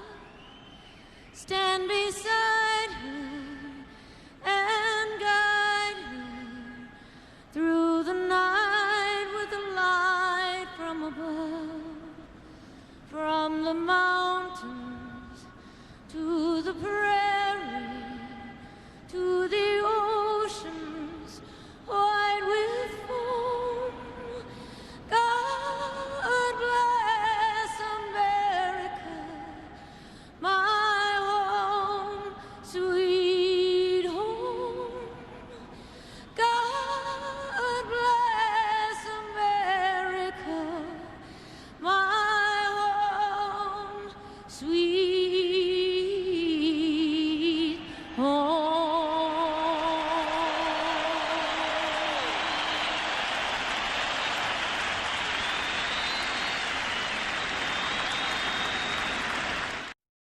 The World Series on Fox, presented by Budweiser, is brought to you by the people of United Airlines. We are United, and by Budweiser, with the crisp, clean, refreshing taste you'll find in no other beer. This Bud's for you. Fans, please remember Radio Shack is a collection site for the September 11 Fund, benefiting survivors, victims, families, and rescue personnel.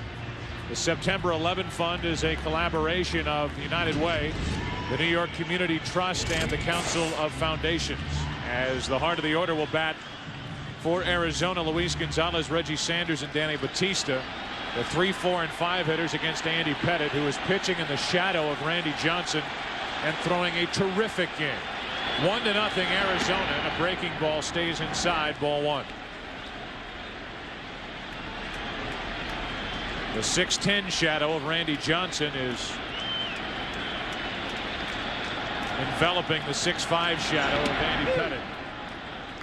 1 ball, 1 strike. One of the criticisms of low-scoring ball games that they're boring, but the pitchers are so dominant tonight. This has taken on the character of a high-scoring game.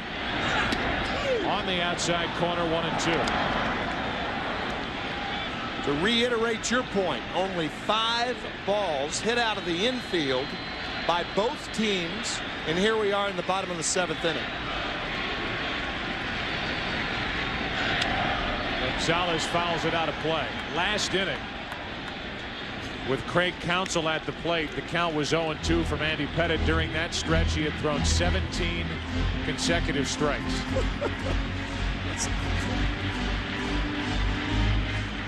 And it just shows you how good his stuff is for pitchers that are on the plate all night, that he has allowed only 1 run on 3 hits. Meanwhile, the Yankees, no runs on 1 hit.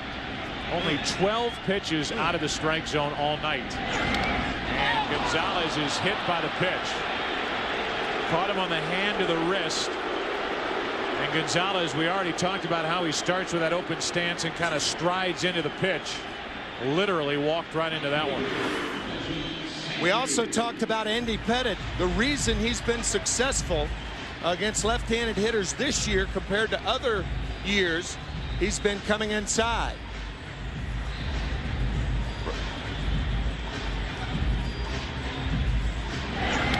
Ouch. Left wrist.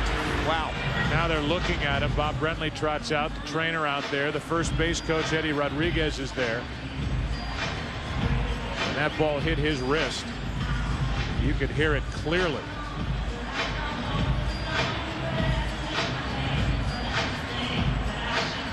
So looking at the outside of the left wrist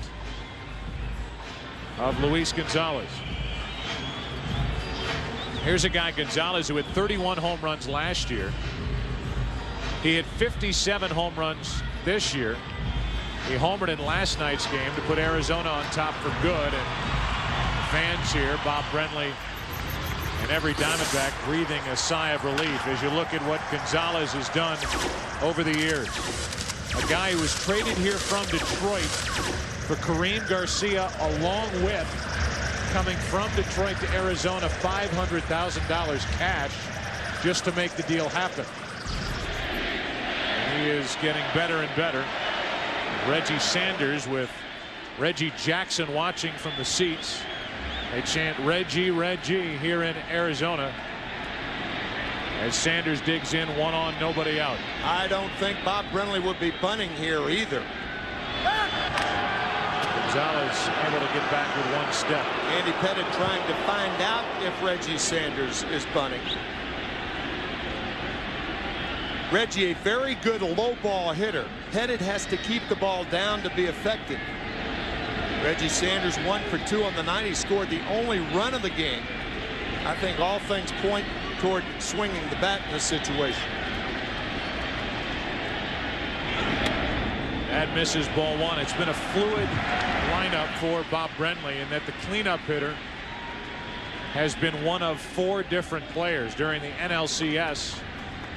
It was either Reggie Sanders, Matt Williams, Steve Finley, or Batista. It's Sanders tonight, as it was last night, with Batista in the lineup batting 5th.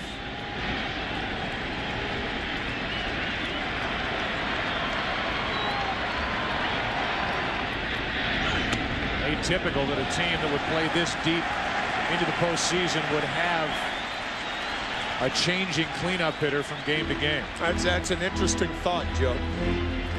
4 different cleanup hitters in the postseason. You would think somebody has established himself in that spot over the course of the season, but not so for the Diamondbacks.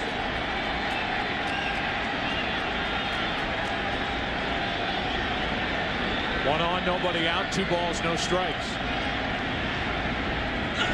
To third. Brosius had trouble getting it out of his glove. High throw and safe is Sanders. 1 on, 1 out.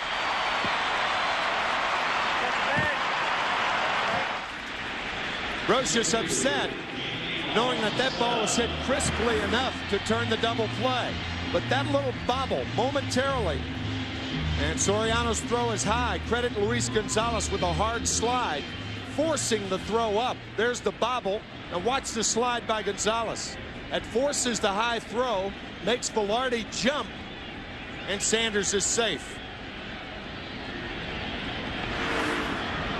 So it's 1 on, 1 out as the Yankees miss a chance to turn a double play after a night last night that was atypical Yankees in the postseason. Committing the 2 errors, allowing 5 unearned runs.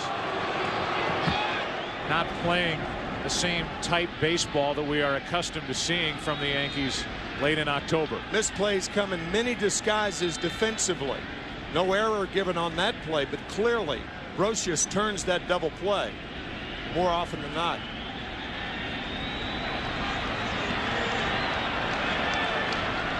Pettitte on the mound would help in the bullpen if he needs it. Bautista took one too far inside, ball 1. One more time, the ball hit very hard to Brosius. Fumble. Soriano, hard slide by Gonzalez.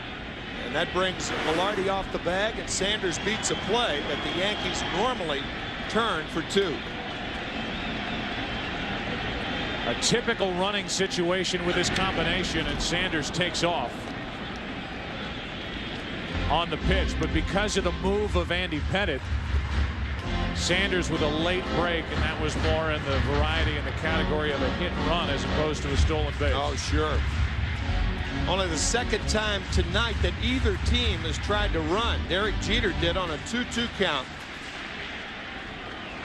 in the 4th inning. Good time to put it on back-to-back. See if Brenly does that. Does not. Batista's now in the hole, 1-2. You got Batista up now, Matt Williams on deck.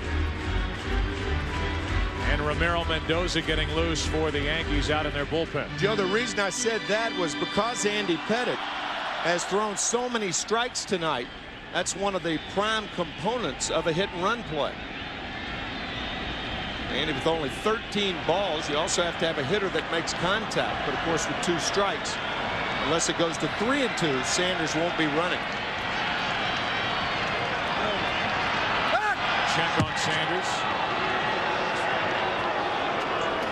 As hard as it is for the base runner, Reggie Sanders, to read the move, here's Randy Velarde, not typically a first baseman, who's got to read that move, pick up the throw, and try to apply the tag. Not easy for a guy who doesn't play a lot of first base. Yeah, if you're Randy, you're saying pick him off, not me.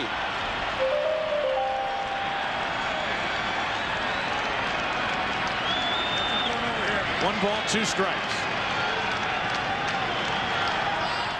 Sanders not running, and Batista grounds it foul. Oh, the guy had his chance for a World Series souvenir, and he whiffed.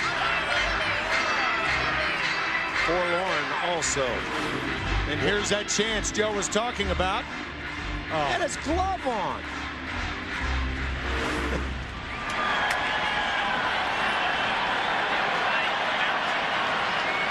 Security guard saying the same thing. You bring the glove and then you don't make the play.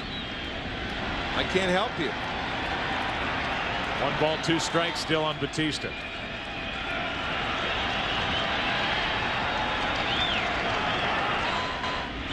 Up the middle, off Pettitte. Too short, base hit.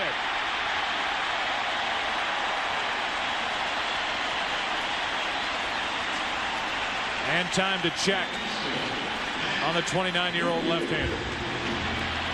The next to last start of the season, the regular season, Ben Grieve of the Tampa Bay Devil Rays hit Andy Pettitte on the left forearm. A lot of hitters hit the ball back through the box against Pettitte. It appeared that it was the right knee, right above the right knee, and the Yankees are hopeful that it's muscle, not bone, and it appeared to be. So a visit to check on his well-being. Now it's Matt Williams at the plate with 2 on, 1 out. You go earlier in the year. There's September 26th, and that's Ben Grieve. Pettitte had to leave that start to getting hit right above the pitching elbow. He ended up making 1 more start against Tampa Bay at the end of the season, worked well, and was ready for the division series. In fact, pitched well in game 2 of the division series, but was matched up with Tim Hudson and lost 2-0.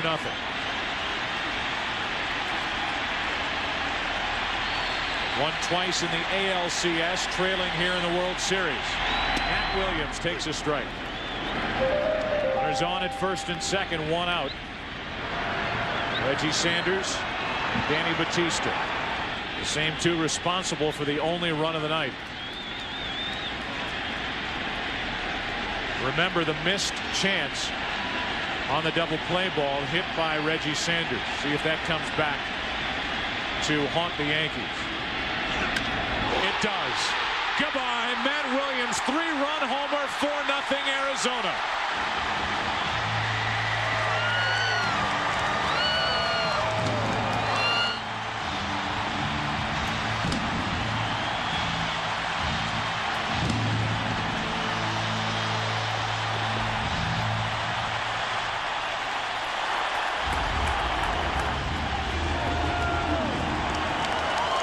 Michelle blaming on Rio Williams as Matt gets his first of this postseason.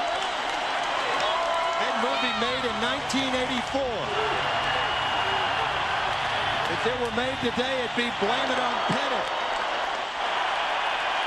They were booing him in the division series. Now they're standing for him in the World Series. Man.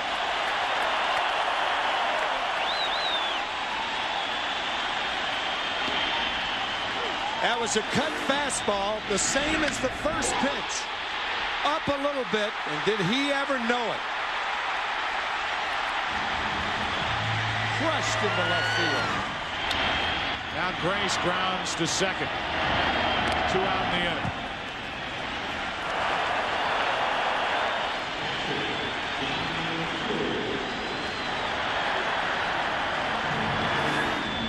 The first pitch to Matt Williams. Or the home run ball.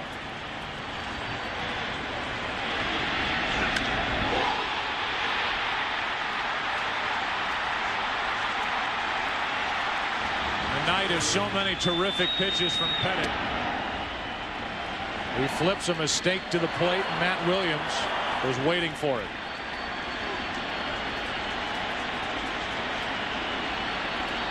Damian Miller now with 2 out, nobody on. The 0-1. 0-2.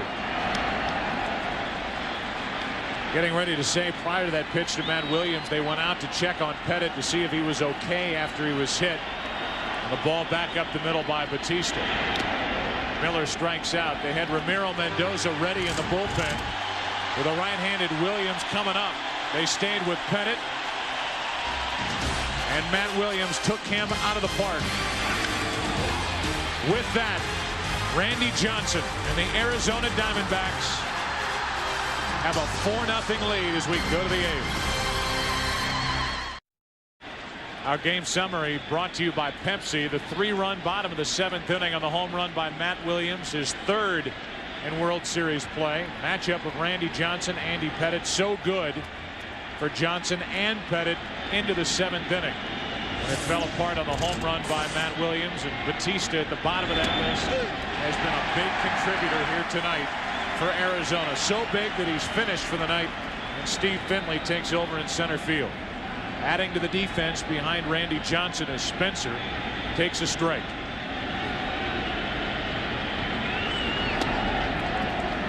One ball, one strike.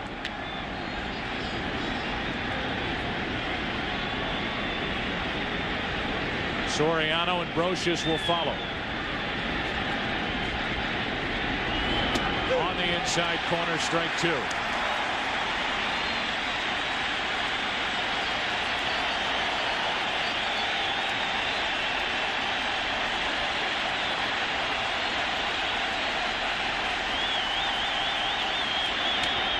To the right side and through. A base hit. Spencer on to start the 8th.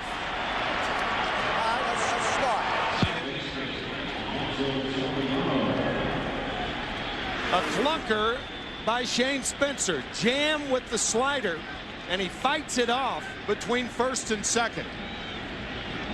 Only the 3rd Yankee base runner of the night.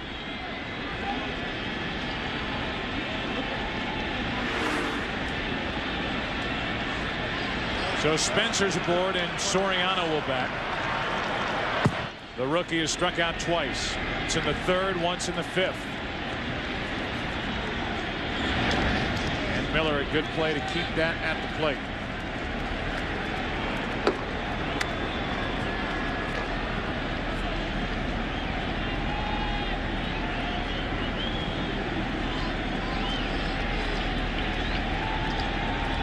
Got to look at Young-Hun Kim getting loose for Arizona out in their bullpen. In case the Yankees start putting together a rally here in the 8th. 1 ball, 1 strike on Soriano. But as you see with Soriano fouling the ball off the other way, that's a good sign for Bob Brenly. Scott Brocious on deck. Soriano still can't catch up to the fastball. Only 92 pitches thrown by Randy Johnson, which is nothing for him. Base hit Soriano, and the Yankees have put their first 2 on here in the 8th.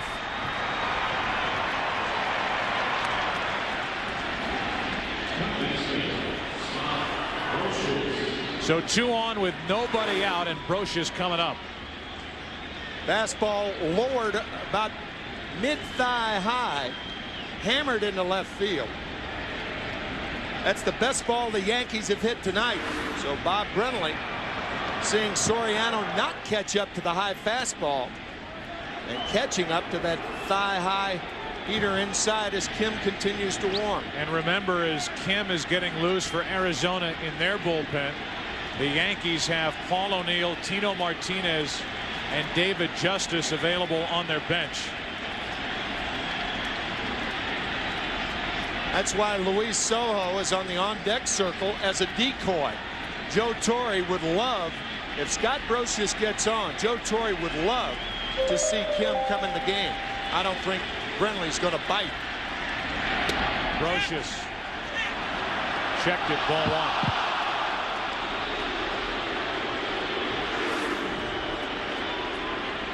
Sweeping slider, he held up. A leadoff hit by Spencer, followed by a hit by Soriano.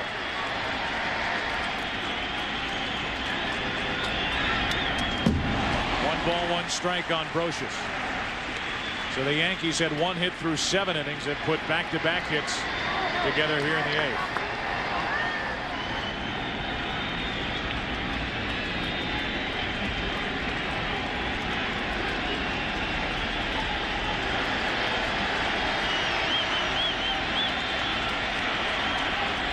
For the first time, the Yankees have 2 on in 1 inning. Off the end of the bat right side, and that will get out of play for strike 2.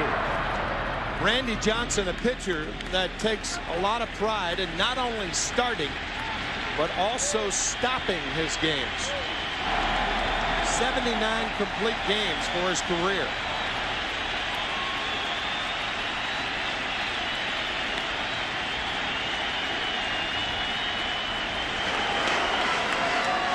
Brosius 1 out of 5 in this World Series. A .391 career hitter in World Series play coming into last night's game. Set up here at a ball and 2 strikes.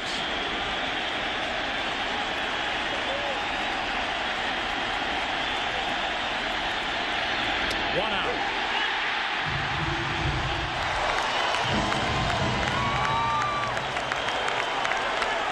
Lisa Johnson applauding her husband as Scott Brosius lost his temper after being rung up on this pitch on his way back to the dugout. Right on the corner. And once again, Johnson not only throwing hard, but his location has been near perfect. Randy Johnson gets a visit from Bob Welch, his pitching coach. Here is Randy talking about his desire every time he takes the ball to go all 9. One common bond that myself and Kurt both have is we take a great deal of pride when we get the ball on that 5th day. We've mentally and physically prepared ourselves to go 9 innings. And in order to do that, a lot of preparation has to go into that.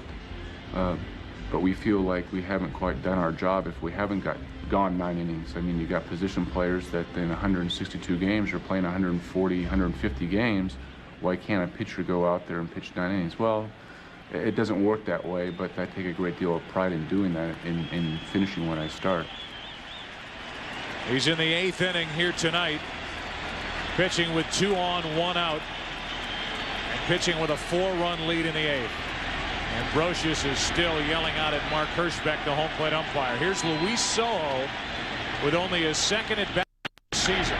He's been a good luck charm for Joe Torre over these postseason years, including the game-winning hit in Game 5 of last year's World Series at Shea Stadium. Batting against Randy Johnson and now behind on the count 0-1.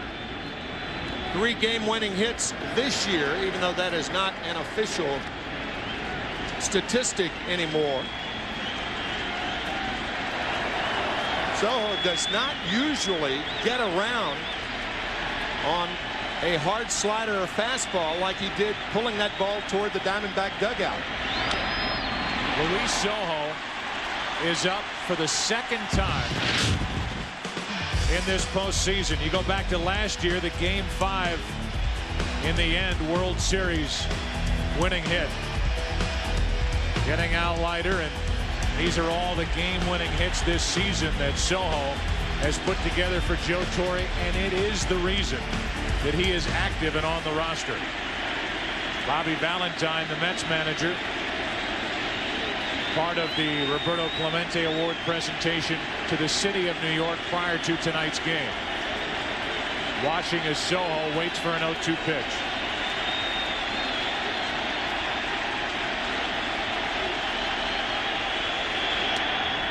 For Luis, only his 13th at bat since the 17th of August. He had 11 at bats down the stretch from the 17th of August on. Hit 165. He's a career 167 hitter against Randy Johnson. To the left side, Williams. Counsell, inning over.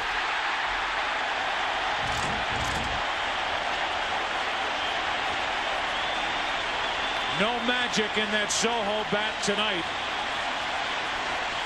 The 5-4-3 double play to end the top of the 8th. The reaction from Johnson. The reaction from Schilling. Bottom of the 8th, game 2, 4-0 Arizona.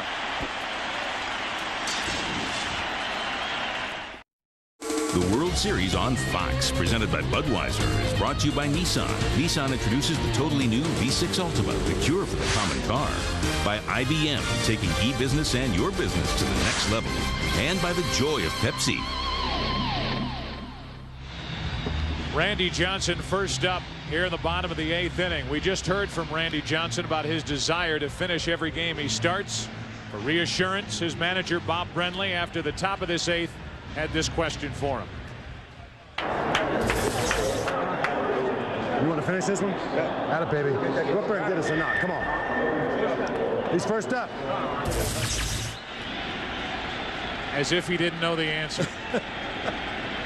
Mike Stanton takes over for the Yankees here in the bottom of the 8th. Stanton worked in last night's game. Pitched one perfect inning. So far this postseason, not a lot of work. A record of 1-0. Johnson 0 for 2 at the plate.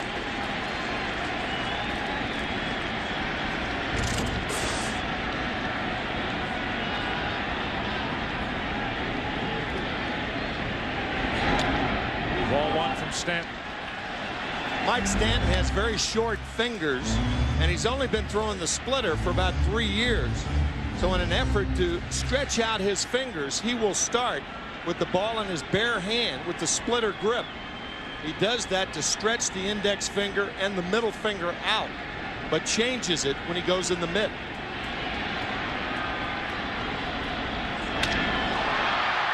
Johnson puts it in play. 1 out. And Randy Johnson ought to get a nice ovation heading back to the dugout after that ground out in the first out here in the bottom of the 8th.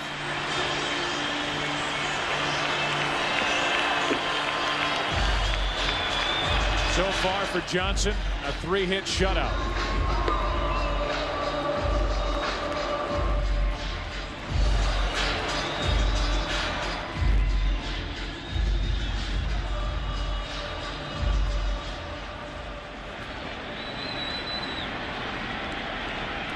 One out. Here's Womack. Randy Johnson threw a 3-hit shutout in game 1 of the NLCS here against Atlanta. And he has 8 in his career. That's during the regular season. So add one more in this postseason, a 3-hit shutout against Atlanta. He will take that with him back to the mound in the 9th inning. 1 ball, 1 strike to Womack.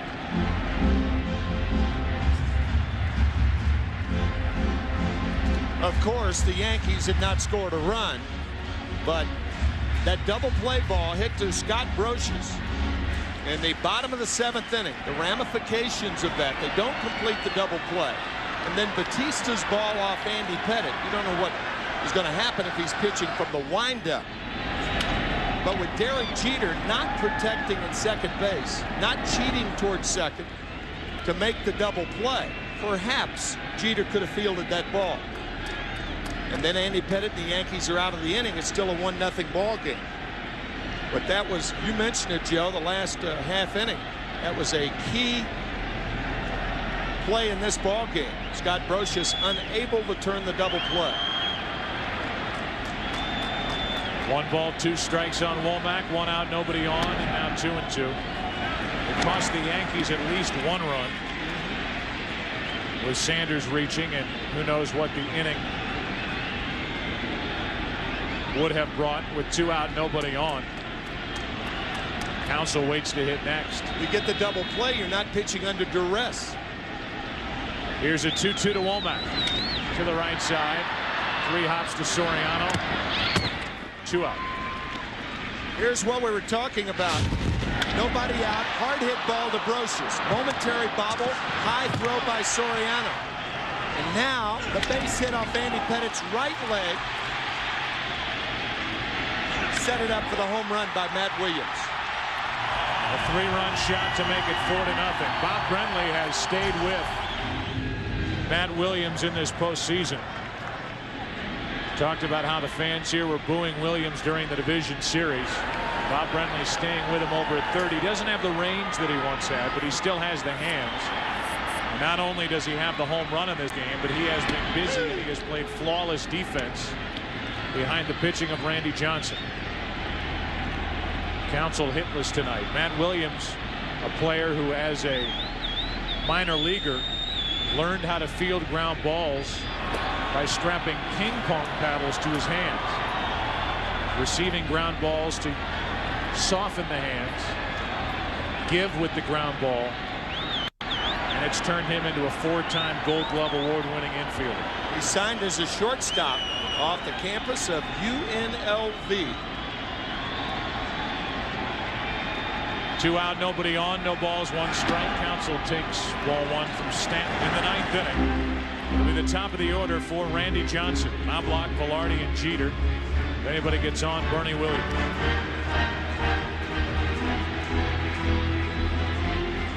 By the way, with a home run, Matt Williams becomes the first player to hit a home run in the World Series with 3 different teams. 89 with the Giants, 97 with Cleveland, and then the 3-run shot here in the 7th inning tonight for Arizona. A 1-1 to Counsell. 2 balls and a strike from Stanton. Your comments about Matt Williams brings a curious thought of what ping pong players do to get ready for ping pong games. Old baseball glove. Yeah, right. Makes sense. 2 balls and a strike on Counsell. Struck out twice and grounded out. Slicing down the left field line. Knobloch is not going to be able to get there. Foul, 2-2.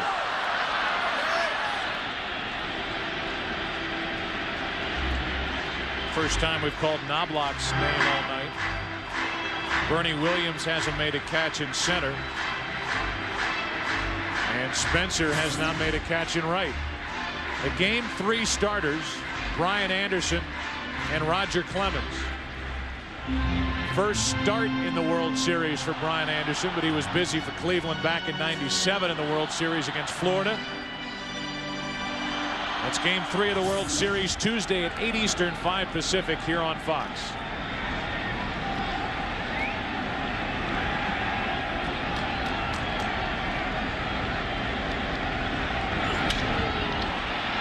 Catchable for Knobloch, and the Diamondbacks go in order in the 8th.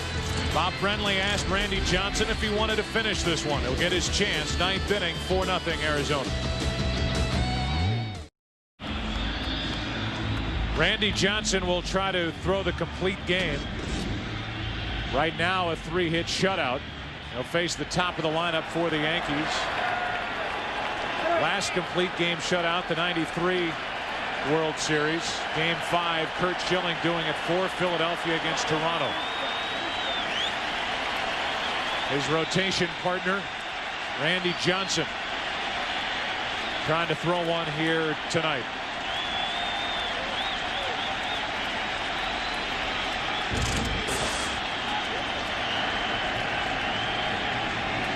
Knobloch is 0 for 3 with a strikeout. He's flied to left. He's popped up on the infield, and he takes a strike. The last complete game 3-hit shutout in World Series play, Orel Hershiser, Game 2 of the 1988 World Series, a 6-0 win over Oakland. The 0-1. Into right field, Reggie Sanders. 1 out. Only the 103rd pitch of the evening. Jerry Colangelo, the managing general partner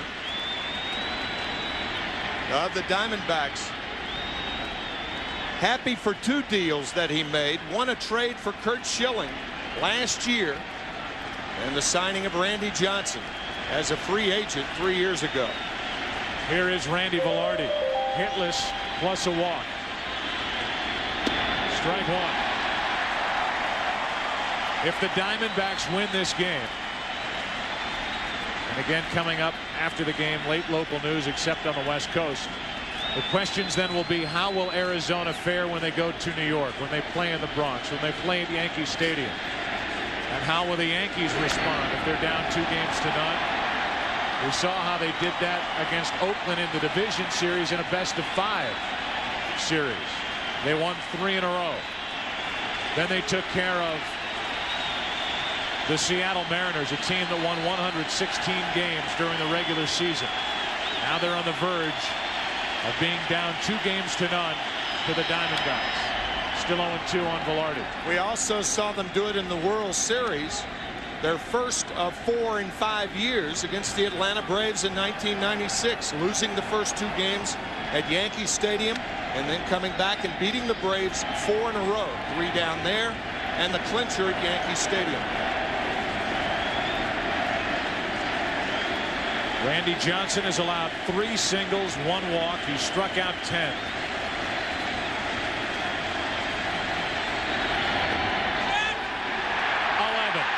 Two out.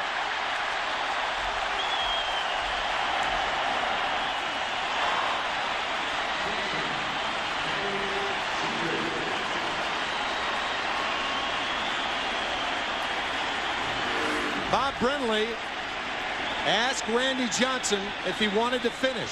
Well, he's 1 out away. Velarde in the lineup because of his success in years gone by against Johnson. 0 for 3.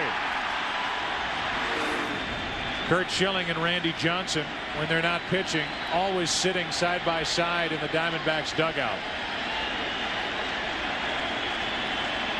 Schilling won last night with 7 strong innings. Randy Johnson 1 out away from a 3-hit shutout in Game 2.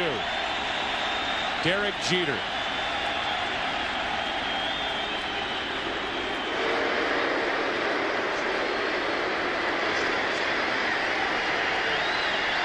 We will attempt to stay here for interviews after this game as Jeter takes ball 1.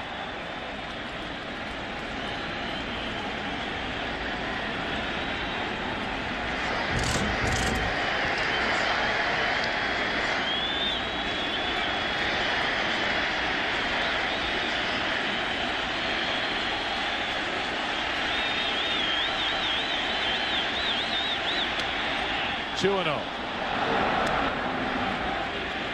The Yankees, winners of 38 American League pennants, winners of 26 World Championships,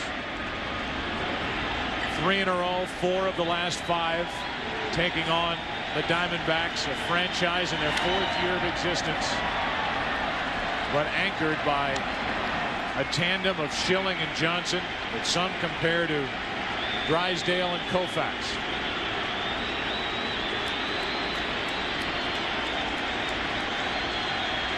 Came on the air talking about the old and the new. The old being the Yankees, the new being the Diamondbacks, and the new 1 out away from going up 2 games to none.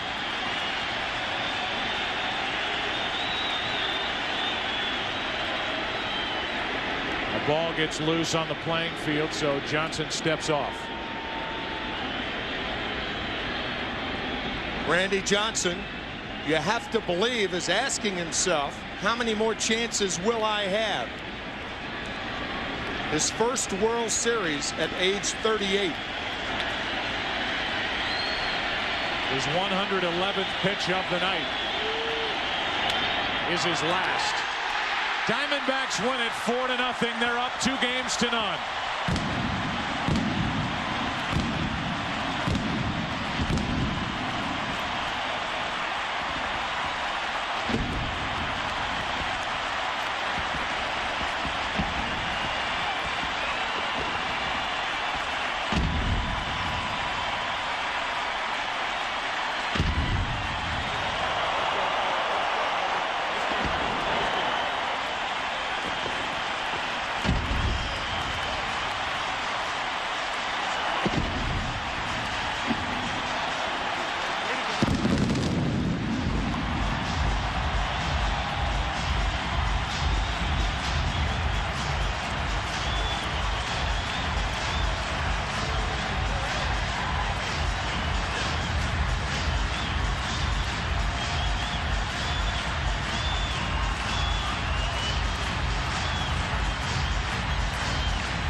Arizona Diamondbacks, boasting the best pitching tandem in the game, turned to Schilling in game 1. 7 innings, 1 run, 3 hits. They turned to Randy Johnson in game 2. 9 innings, no runs on 3 hits. Some thought that Bob Brenly should hold Randy Johnson for game 3 at Yankee Stadium. He wanted to go with his 2 best. Here in games 1 and 2, he goes to Johnson tonight. That worked, and we go to Jeannie Zelasco down on the field. And thank you, Joe. Yes, I am with Randy Johnson. I know Curt Schilling gave you a 1-0 lead in this series, took some of the pressure off, but truly from the beginning, you seemed focused. This is a World Series game, and it didn't seem to faze you. Well, I also knew that we weren't going to probably get 9 runs today either, so I knew that I was going to have to pitch a good game, especially against Andy Pettitte. 11 strikeouts, 11 ground ball outs. I can go on here. A complete game shutout. It seemed the better Andy Pettitte pitched, the better you pitched. Well, he's been here a lot more than I have been. He's been more successful in postseason than I have been. They got me a run early, and I just had to preserve it. You got the fastball working early. You were getting the calls at the plate. Was there a moment at all that you could relax out there? I'm sorry? A moment at all that you could relax out there? Yeah, after Matty hit the 3-run home run. A little bit of breathing room out there. Did you use Moyer's cheat sheet at all? Did he help you? Did you use Jamie Moyer's cheat sheet at all? His scouting report? I threw a few changeups tonight, yeah. Thanks, Jamie. Yeah, thank you very much. Of course, a win-win situation for Brenly, guys, because he gets 2 W's on the board, and Randy Johnson just over 100 pitches. Joe? But we know, we said it last night, we'll say it again, the Yankees will not panic, and they are anxious to get back to New York and Yankee Stadium. But tonight, it was Arizona, it was Randy Johnson, all 11 strikeouts. Knobloch and Jeter, Bernie Williams, Jorge Posada, Soriano, Brocious, Pettitte, Spencer, Soriano, Brocious, sound familiar? Velarde. Final pitch of the night, soft line drive to second, and the game was over. 111 pitches on the night, a 4-0, 3-hit shutout win for the Arizona Diamondbacks and Randy Johnson. We'll take a break, come back in a moment. Arizona up 2-0.